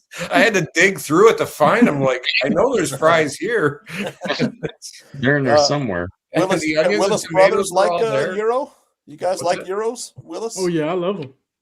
Yeah, I'm not a big Euro fan, but we used to go to King Euros all the time when we were kids with our dad. There's King Euros everywhere in northern Indiana. They're all over the place. The food's really good too. I didn't eat the Euros, but the food there is really good. I love Euros. Jeff, Euro fan? They're okay. I've only had lamb meat like a handful of times. Like we didn't eat it a ton when I was a kid. I tell you what, though, I went to I don't know if you guys are familiar with Cali Roots. Is this big music festival that happens every year in California, and obviously I lived there for 4 years. And I went there one year, and they had this satay with lamb meat, and it was absolutely fantastic, like so good. So I that stuff is pretty damn good, man. Yeah. Hell yeah. Is it goat meat they use with gyros, or am I being dumb right now? Lamb. Okay, all right. It's like a mixture. Yeah, mixture of lamb and beef. Yeah. Lamb and beef, yeah. I used to go to Wheaties in South Elgin. That was they had the Euro platter too, and that was like $10.95 or $9.95 back then. But that was like Nikki's looked a little thin cut. Wheaties used to thick cut the Euro, man. It was nice. Throw it on the griddle. I had to cut it and throw it on the griddle, crisp it up a little bit, and then give it to you. And again, I have to get like 4 meals out of it. I like the next day scrambling the Euro meat on the onions with some scrambled eggs. Man, that's the best. Throw a little cucumber sauce on top. There's a restaurant in Orland Park called South Fork. It's right on LaGrange Road, and they have a gyro omelet that is so good. It's so good. Just with the tomatoes and oh yeah, it's really good. It's good for breakfast. My man Grizz in the chat's talking about top 5, top 3 sandwiches possibly. Yep. We should do that. We should give our list of top 5 sandwiches. Yep, okay. We're waiting because he's don't start without me, fellas. Yeah. You gotta get the food man in here. He's working in the food industry. Yeah. So yep. He's got school, he's starting a new job, all this stuff. A top 5 sandwich for sure. Hell, let's see. Let me see if I'm checking my notes. Anybody got any thoughts on the combine? Any players you saw? I mean, here's my thoughts real quick before we go. Danikin, the good Lord, is making these boys faster and faster every year. They're 4.340s. Oh my God. Running like crazy. I was gonna mention that too. It's funny you mentioned that too, because like if you look at it, I think in the top 10 tight ends, like speed times in the 40-yard dash, I think there were 6 this year that were top 10. So the top 10, 6 of those times were put forward this year. I think Vernon Davis is still in there, and so is like Evan Ingram and somebody else. But 6 new guys have entered into the top 10 of the tight end speed. So these, and it's what I've been saying for a couple of years now, several years. These tight ends nowadays are actually wide receivers that are masquerading as tight ends. There's nothing you can't explain it any other way. These are wide receivers that are masquerading as tight ends right now. Jumbo receivers, yeah. Well, part of it too is I think they're doing a much better job now of preparing for training. they did in the past. Like a lot of these guys are losing weight intentionally going into the combine to run a better time, and then they put their weight back on for their pro day where they're at their normal playing weight. So that does factor in a little bit. And then they say, I don't need to run the 40. I ran it at the combine. Some guys don't run at the combine. They say, I'll run it at my pro day. Right. But 4.3, we're getting close to where 4.340 is the new 4.440. Yeah. I mean, Kenyon, what is it? Kenyon Sadiq? He's a tight end. He ran 4.39. Yep. That's insane. Tight end? Insanity. Insane. Had a 43 and a half vertical and 11-foot broad jump. It's like, damn. Hey, who's it? What's the name? I think his name is Gusto, the D lineman from Kentucky. Tested insane this weekend, and he put up like 37 reps on the bench press. Just unreal. The way this guy tested, like, first of all, obviously that's insanely strong to put up that kind of number on a bench press, but like his speed, and he ran like I want to say like a 4.840 or something, and he's like 300 and some pounds. This guy is massive, and the way he moves and how strong he is, it's just I think it's Gusto, David Gusto or something like that. You guys familiar with what I'm talking about? I'm trying to think of the name myself. He's I heard about it though. Defensive lineman. He might be a top 100 player at this point. I mean, he looked like Jay Cutler throwing up that weight on the bench press. Remember Jay Cutler? Top performers was a guy who's a center. Plays a lot of them. Trey Zune of Texas A&M, 33 reps. C.J. Dupree, tight end, Alabama, 32 reps. Chase Besontis, Texas A&M, another one, 29 reps. Nick Martin, running back or the linebacker, 26 reps. Let's see. Trey Zune was led with 33 reps, who's a center that the Bears could draft this year. As far as 4.340s, there was a quarterback out of Arkansas named Talon Green, 6'6", 227, ran a 4.3640. That was second to Michael Vick in NFL history, who ran a 4.3340. He had 11-foot 2-inch broad jump, a 43.5-inch vertical. The dude, that's like the greatest combine performance in the history of the combine, and he's a quarterback. That's crazy. Yeah, 6'6", a bunch of them are out doing backflips afterwards too, like showing off their athleticism. It's like they're talking about moving that kid to the quarterback, moving him to wide receiver. There were some running backs who ran 4.340s. Jeremiah Love, a 4.3640. That's the same time that Jahmyr Gibbs ran. Only Jeremiah Love is 6 foot, 212 pounds, had a 1.55 10-yard split. Insane athleticism. He's going to be so good. Running backs, Mike Washington, 4.3340. That was the highest for running backs out of Arkansas at 6'1", 223 pounds. I know that the Bears were kind of salivating a little bit and brought him in for a little interview at the combine. And Daman Claiborne at Wake Forest ran a 4.3740 at 5'10", 188 pounds. You may think that's small. He's the same size as Devon A-Chain. Let's see. There was some news. Speaking of Jahmyr Gibbs, he'll have that backfield pretty much all to himself after the Lions traded David Montgomery to the Texans. They got a pretty good deal, man. They got a fourth rounder, a seventh rounder, and an offensive lineman for David Montgomery. That's a good move for Montgomery. He goes to where he can be the lead dog in Texas. What do you guys think about the Montgomery trade? Overpay. He's not on the Lions anymore. I have to face him twice a year. But, they were phasing him out anyways. You know what I mean? Like you think about it, and it's nice, but the Texans have done this before, right? They went and they got another running back before, and their last several running backs have been this. You know what I mean? Where they go pick up somebody. He's going to be in the backfield where he's going to get, some touches, but he's not going to get the majority of the carries. And once again, with running backs, to me, I'm not signing a running back past his rookie contract. I mean, it's find them anywhere. Yeah. It's a really good draft for running backs this year. There's so many good ones. I'm just surprised they got so much for him, to be honest with you. I'm surprised at how much they got for David Montgomery. That was crazy to me. Yeah. Jahmyr Gibbs fantasy value.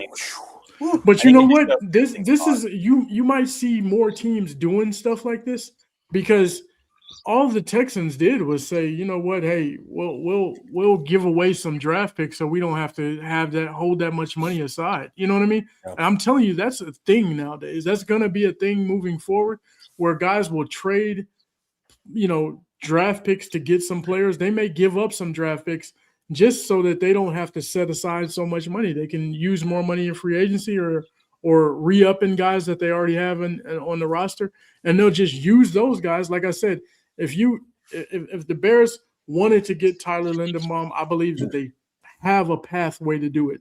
If they trade away some draft picks, they could free up more money, and then they could turn around and pair that with the $10 million that Dalman is giving back or whatever, and you go from there. So there's ways to do it. It's just, do you want to? You know what I mean? Do you want to sacrifice the future for that? That's the thing. The playoff window's open. Is how long's the Super Bowl size window going to be open? Yeah, they close quick, man. There were some other highlights from. There were a bunch of wide receivers running 4.3 40s. Jeff Caldwell out of Cincinnati, Chris Brazzell out of Tennessee. That guy looks like a good player, man. Bryce Lance, the brother of Trey Lance, ran a 4.34 40 at 6'3", 200. A lot of guys, man. And then the tight end, we mentioned Kenyon Sadiq. There were 4 safeties running 4.3 40. Dylan Thieneman, who's the Bears. A lot of people like to the Bears. Traden Stukes out of Arizona. Robert Spears Jennings out of Oklahoma. Lorenzo Styles, Sonny Styles' little brother, ran a 4.27 40 as a safety. And only a couple safeties had a good day. Yeah, the safeties had it. Someone said the combine is a bad day for free agent safeties. Yep, because I saw that too. The combine safeties knocked it out of the park. All right, I wanted to ask Fitz's opinion. He went to McDonald's and had the big arch. Yes, I did. Wanted to try it. I had the big arch. It's got an interesting poppy seed and sesame seed bun. Yes, we got some crispy fried onions on it, and lots of cheese. There's like 3 slices of white cheddar. They call it a big arch sauce, but it tasted. It really just it didn't taste bad. It was delicious. It just tastes like an oversized Big Mac in a lot of ways. Okay, is it not? It's not Big Mac sauce though. It's an arch sauce. Yeah, but you don't. I couldn't pretty tell much the same, really probably. Same thing. Yeah, maybe there's a little touch difference, and even the cheese like it's cheddar cheese as opposed to American, but that flavor kind of gets lost in just all of the stuff going on there. I mean, 2 patties, 4-pound patties. Ooh. Yeah, that was a lot. But I liked it. It tasted good as far as like a major chain burger. It was good. But yeah, it was like a giant Big Mac. Anybody else here have the big arch yet? I have not had it. No, not yet. Did it make you trip from all those opiates in there? What's that? Did it make you trip from all them opiates in there? What about the bun? So the bun has sesame and poppy seeds? Yeah, bun had sesame and poppy seeds. That's different. How is the bun? It's a bun. Is it toasted? It's a bun. There's nothing outstanding about it. It's a burger with sauce and cheese. And lots of. I like pickles, so it had lots of pickles on it. But yeah, it didn't stand out as something that would be long standing on the menu or anything like that. I'm not really a fan of their pickles. I mean, I eat them anyways, but they're like salt bombs. They're just kind of like I think that's what after I eat one, it's like that's what kills my stomach. It's like the heartburn from the salty pickles. Yeah. But yeah, it was. If you like McDonald's, if McDonald's is your thing, you're gonna enjoy it. You'll like it. I gotta ask. I mean, it's not the McRib, right? No. To me, the Whopper's like better than the Big Mac or whatever. I kind of prefer the Whopper. I like that frame broiled taste. Yes, it seems bigger too. The Whopper, Big Mac's like a small, snack, man. Now. You know what I mean? Whopper patties are whiter. Yeah. I like and they're thicker, but I like Big Macs though. I always have. Oh yeah, they're good. But I mean, do you guys like which there's a McDonald's here and a Burger King there? Which one do you guys go to? I'd probably go McDonald's. Yeah, me too. Depends on what I'm in the mood for, I guess. I go McDonald's. The fries are just. Fries are good. They're always better. They're both good. I Burger King think. does have Burger good King, fries. they now. redid their fries. They are a redid little their bit better fries. than How they many were. times have they redone them? Lots. This is like twice. I How think. many times? McDonald's How many fries times are has just McDonald's McDonald's redone does them? have better Yeah. fries, Never. but Burger King's are better than they were.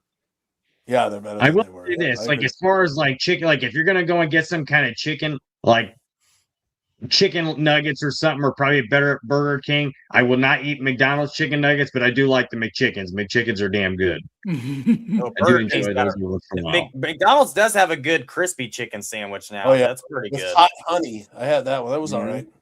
I just think I will always pick Burger King though. I hate McDonald's.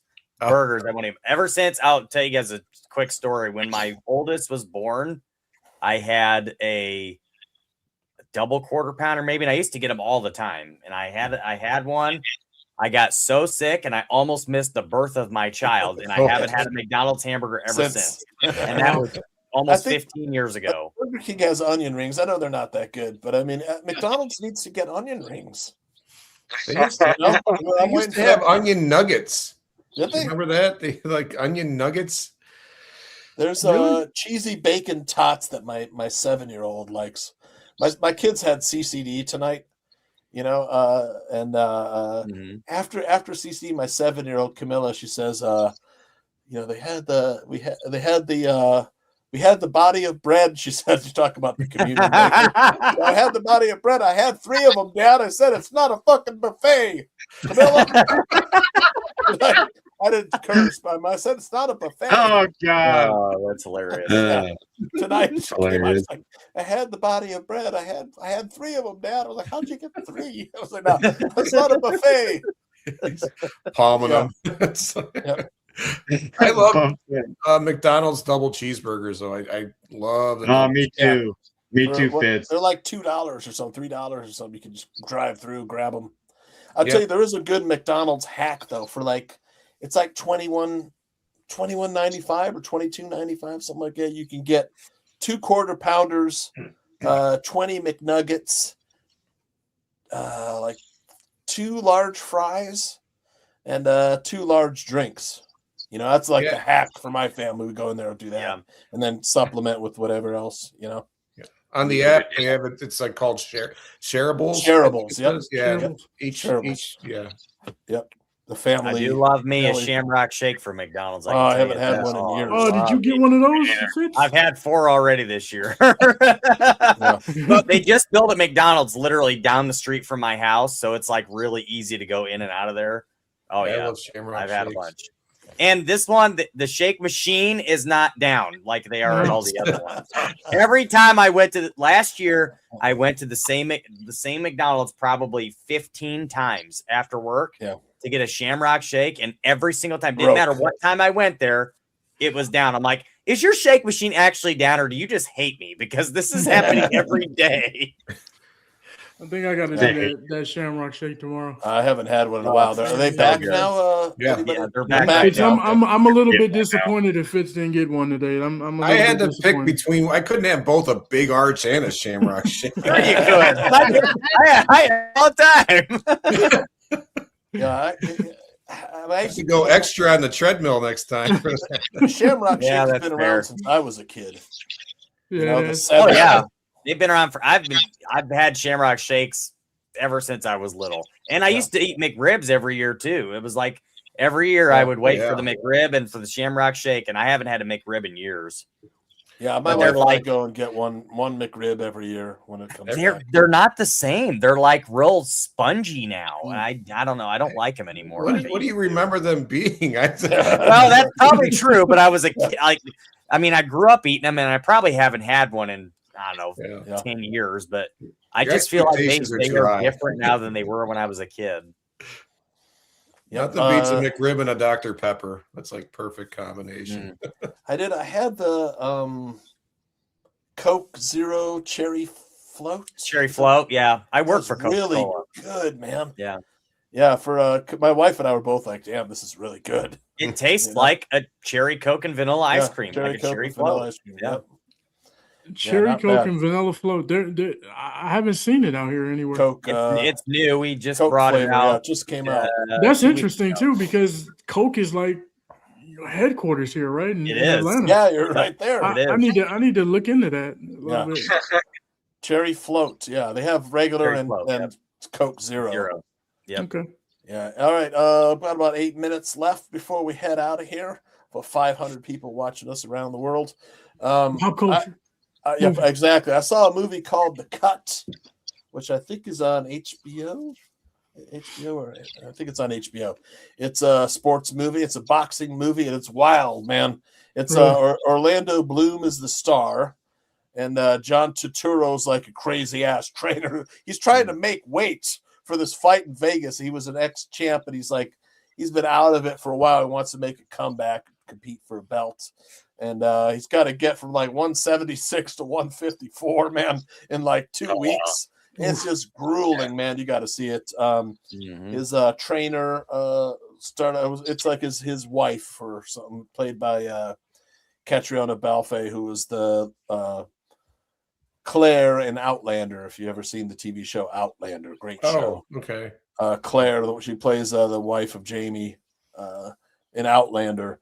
And man, I don't want to tell you all the things he does to get under the weight, but man, you just have to see it because the ending is fucking crazy as hell, man. But it's kind of a trip, man. It's like it's a little bit surrealistic at times where he's kind of like out of it and he's like hallucinating and stuff. And John Turturro's kind of like a maniac, but man, it's really good. I think it's on HBO Max. And I finished up A Night of the Seven Kingdoms, which was fantastic.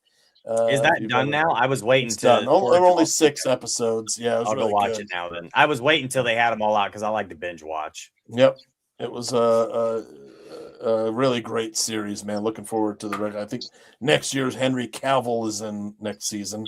Oh wow! I'm adding to the cast. All right, anybody else see anything, Danikin?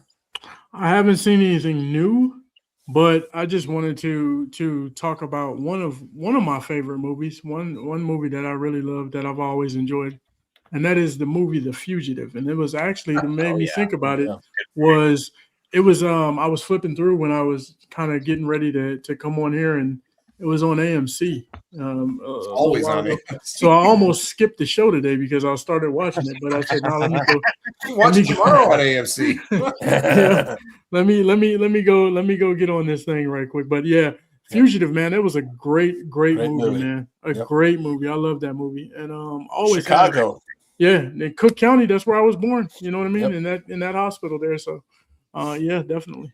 That is now a hotel. Yeah. Okay. I stayed there back in October. I was performing a wedding, and it's now a hotel. And it was a little odd because you're sitting in the rooms are like, well, they're probably old hospital rooms. You're wondering how many people died in here, But no, it was really that's a lot of history with Cook County Hospital over there. Yeah. A lot of history. Yeah. Fitz, he switched the samples. A lot of great lines. Seen anything lately? What's that? Me? Yeah. Oh yeah, His and Hers, Netflix. It's a 6-part. I haven't seen it. Tessa Thompson, John Bernthal. It's a murder mystery. Where you've got it's like Alabama or something, or Louisiana. Yeah, it's down south, Georgia. It's in Georgia. Yeah, it's in Georgia. Yep. Out of you've got a former news reporter who's trying to make a name for herself again on this story, and then you've got this the sheriff who's got a little bit of a shaky past, a checkered past, and all kind of comes together with a nice twist. It's a good binge for a weekend. 6 episodes, I think. I forgot the name. What's it called again? His and Hers. His and Hers. All right, I'll check it out. It's an odd name for a murder mystery. Yeah. But yeah, check it. Yeah, it's not a lot of like Atlanta scenes, but it's for you, Danikin there, but it's got a lot of references to Atlanta. Okay. So. Tim? Nice. Quite a bit lately, actually. I'm sure you guys have talked about it already, but we watched the finale. Well, we watched it over New Year's and Christmas. We finished Stranger Things, which was phenomenal. Yep, I watched that one too. Yep. I didn't like the finale. That was the only unfortunate part. I didn't like it because it was like this whole series, they've been going for 4 seasons to take this guy out, and they do it in literally 10 minutes in the episode. And it's like all of that for 10 minutes, and then the rest of it's just like what happens after. But still an excellent series. It was so good. I got my wife into it. We watched the whole thing together because I'd already seen it all. So it was nice to go back and watch it all again right before the finale, right before the last season came out. It was enjoyable for sure. I recently got back into a few years back, I had started watching Spartacus, never finished it, got back into that recently. It's so good. Such a good series. Been watching a lot of don't ask me why, don't take this the wrong way. It's going to sound weird, but I've been watching a lot of serial killer documentaries and stuff. Just 'cause I don't know why. I love history. So I like learning all these different things that have happened in the past. My wife loves this stuff. Alive. The Richard Ramirez and, the Zodiac stuff. This is back before I was born. Just seeing how it all went and how far things have come today, because those guys would have been caught in 30 seconds nowadays. And back, they still don't know who the Zodiac was. It's it's crazy. But yeah, I love watching that kind of stuff. It's nice to learn about that. And especially since I wasn't around. Ed Gein. Ed Gein. I have not started watching that series yet, but I have that in my list to watch. Yeah, I've heard it's crazy, but it's a wild ride. Yes. Buckle up. Right. Yep. Buckle up for that one. Jeff? I really haven't seen anything. I'm trying to think of anything I've seen that's newer that I haven't seen yet lately. I've really just been kind of watching stuff that I've already seen probably a bunch of times. I watched The Last Dance again recently for probably the 10 or 12th time. Yeah. So it's just such a great, probably the best documentary I've ever seen, to be honest with you. It really is. I mean, it's just outstanding. What else? Watched a couple of the Major League movies recently. Watched them both. First 2. I haven't watched the third one yet because I'm not a big fan of that one. The third one's, it's not even this. It's only a couple of the same returning actors. Yeah. Yeah, but I watched those recently. Jurassic Park. I watched Jurassic Park the other day. Great movie. I don't know why I'm into these older movies right now. Movies I've seen 100 times, but how many I get that every once in a while. There's a ton of movies. I have 10. Yeah. 7 now? 7. Wow. Yeah. Getting up there like Star Wars, man. Yeah. Well, it's now the Jurassic World series. The last 4 movies are Fast and Furious. Right. They announced in 2027 they'll release at the theaters the original remastered cut studio theater version of Star Wars. Really? Back in 2027, the 50th anniversary. I'm gonna go. Jeff and I were kids. We went to the 25th anniversary. Oh wow! Yeah, I was actually in the theater when in 77 for New Hope.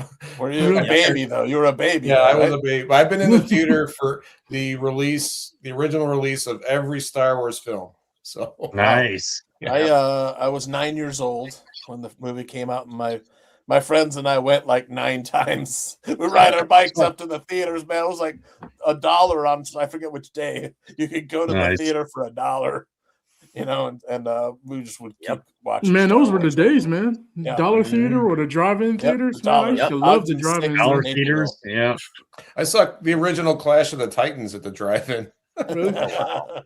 We still have a drive-in. The first time I went to the drive-in, I saw the original Twister. At the drive-in when we were kids. Yeah. Arachnophobia. You remember that? What was that movie? That drive-in. There was a movie recently. It was a cartoon with a robot that lands and it becomes friends with I forget. I think they're small animals. It was recently at the theater. I went to those are the last remaining drive-in in Iowa. It's not about a half hour from here, 40 minutes. We went and took the girls and sat on the back of the hatch, watching the movie. Mm-hmm. It was great. Haven't been to a drive-in in years. They got a drive-in out here in Atlanta too. It's called Starlight or something like that. But yeah, it's still open. It's still drive-through open out here. There's one here too. One here, I don't half know, hour from years ago. Really? We just opened one here. Fitz, any drive-in movie theaters near you? There was one in West Chicago. I think it's closed down though a few years ago, but there used to be. Yeah, I mean, there's a bunch of them. Yeah, a bunch.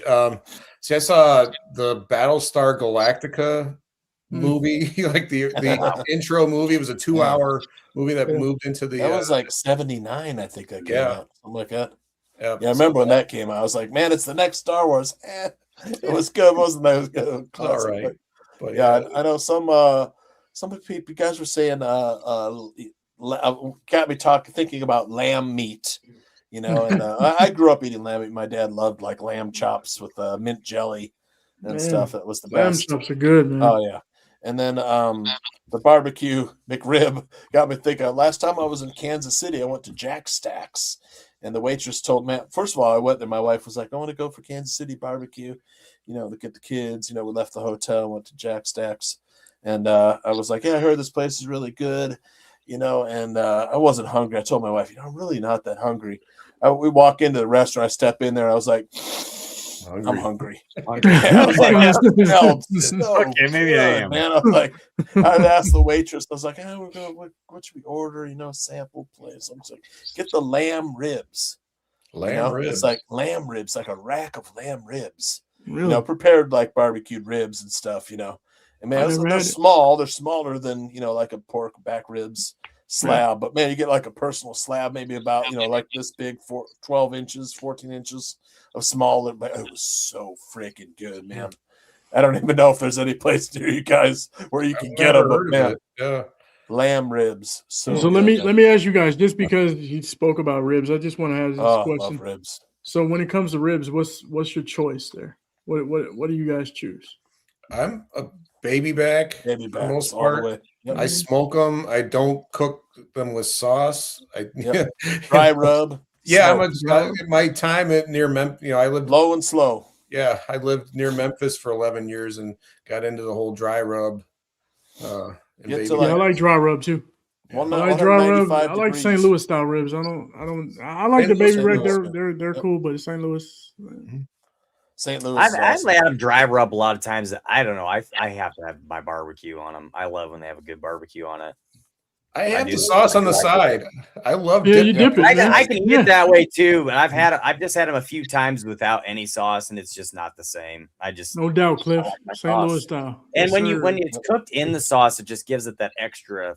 I don't know. Love it. You got a secret. You got to get the thermometer, Bluetooth. Once it reaches 195, 200, you're set. Falling off the bone. I check it after a while. I take when I lift it up. If it starts to fall apart, then that's when I know they're done. Yep. Just starts to fall. It doesn't have to fall off. You don't want that. You want it just starts to just kind of creep over. And they're starts to crinkle open. Yeah.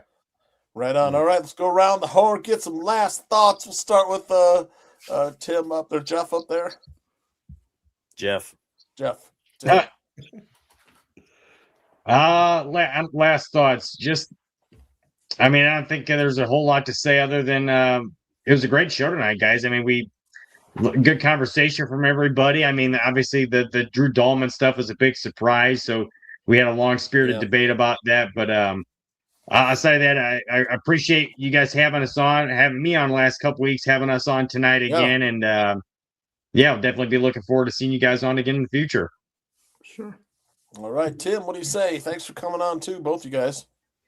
Yeah, same here. Appreciate you guys having us. Like I said, it's been a while since I've been on in the bar room, so it's nice to be back. Hopefully you'll be seeing more of Jeff and I here in the near future. But definitely appreciate it. Everybody did a great job tonight, except for Jeff, which is normal.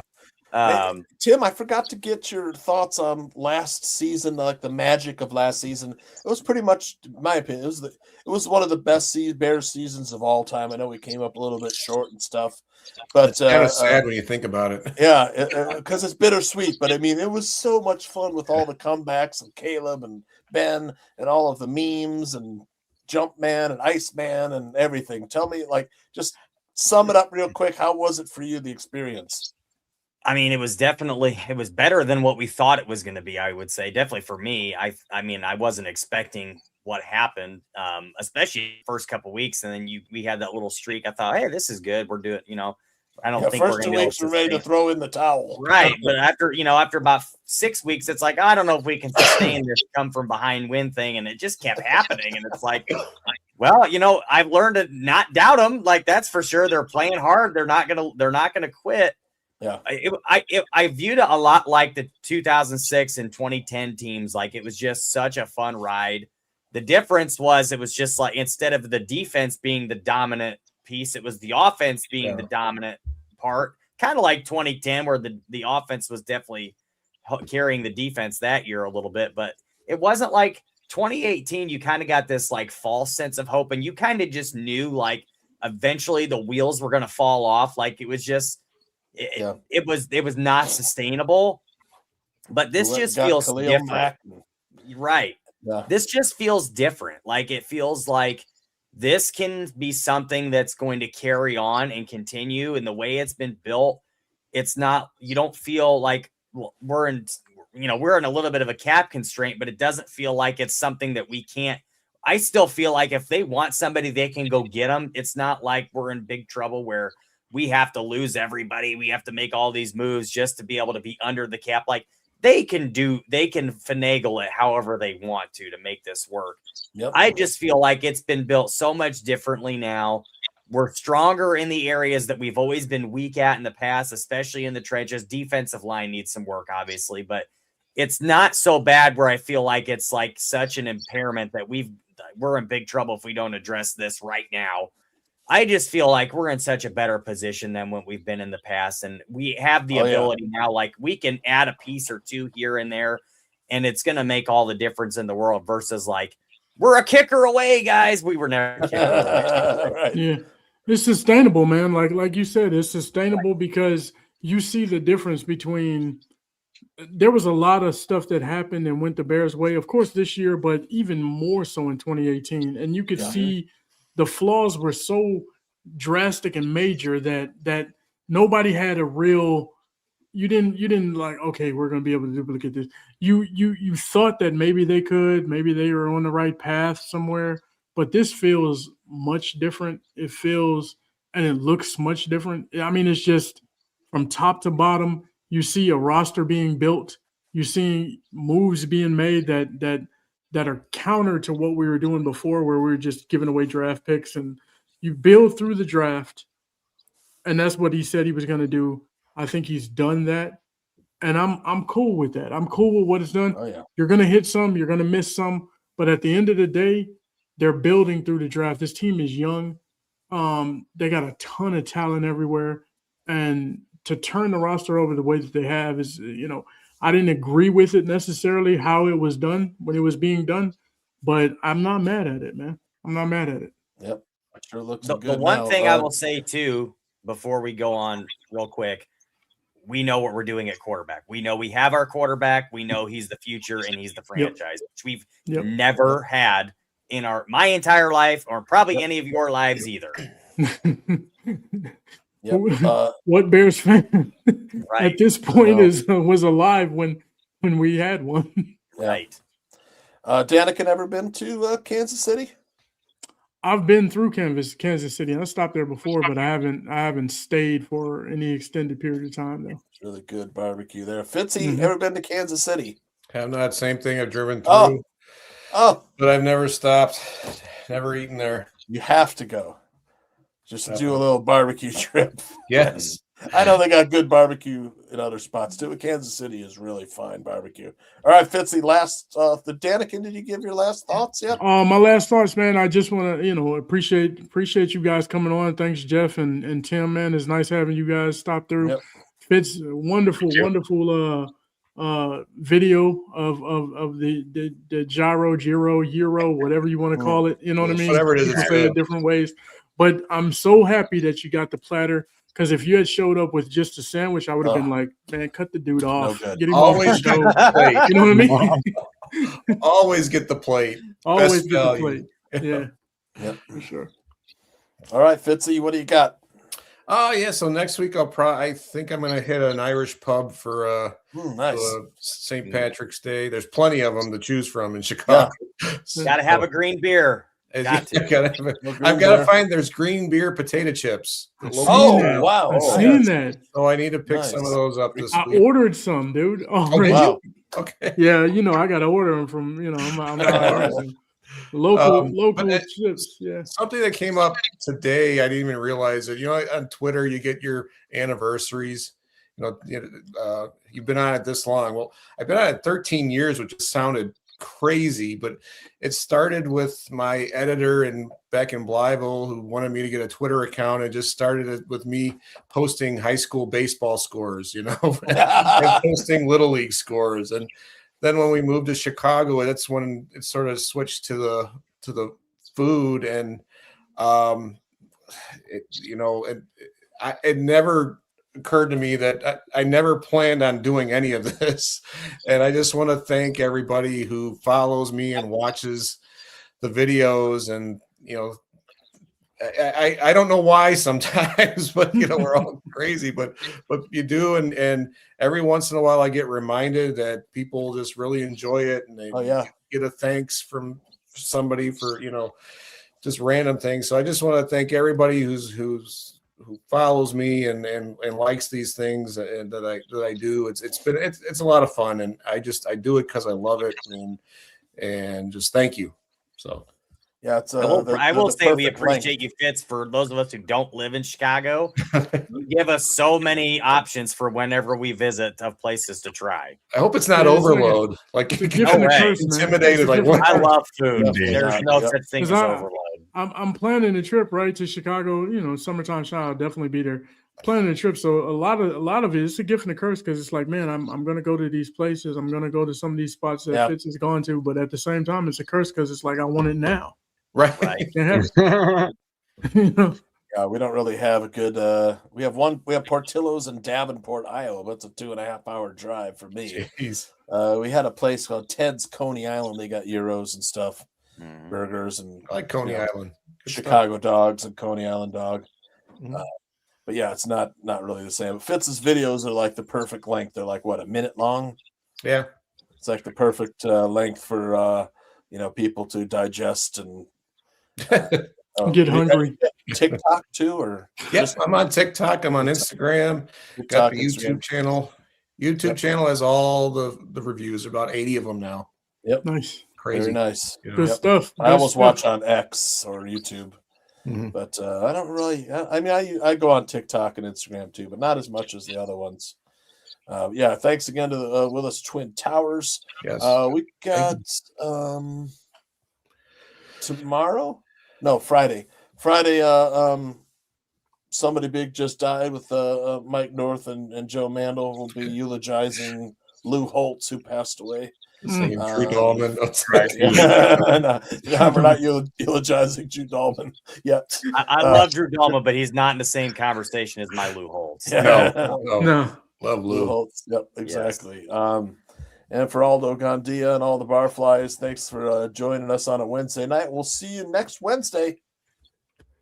Thanks, Take guys. it easy, people. See you, fellas.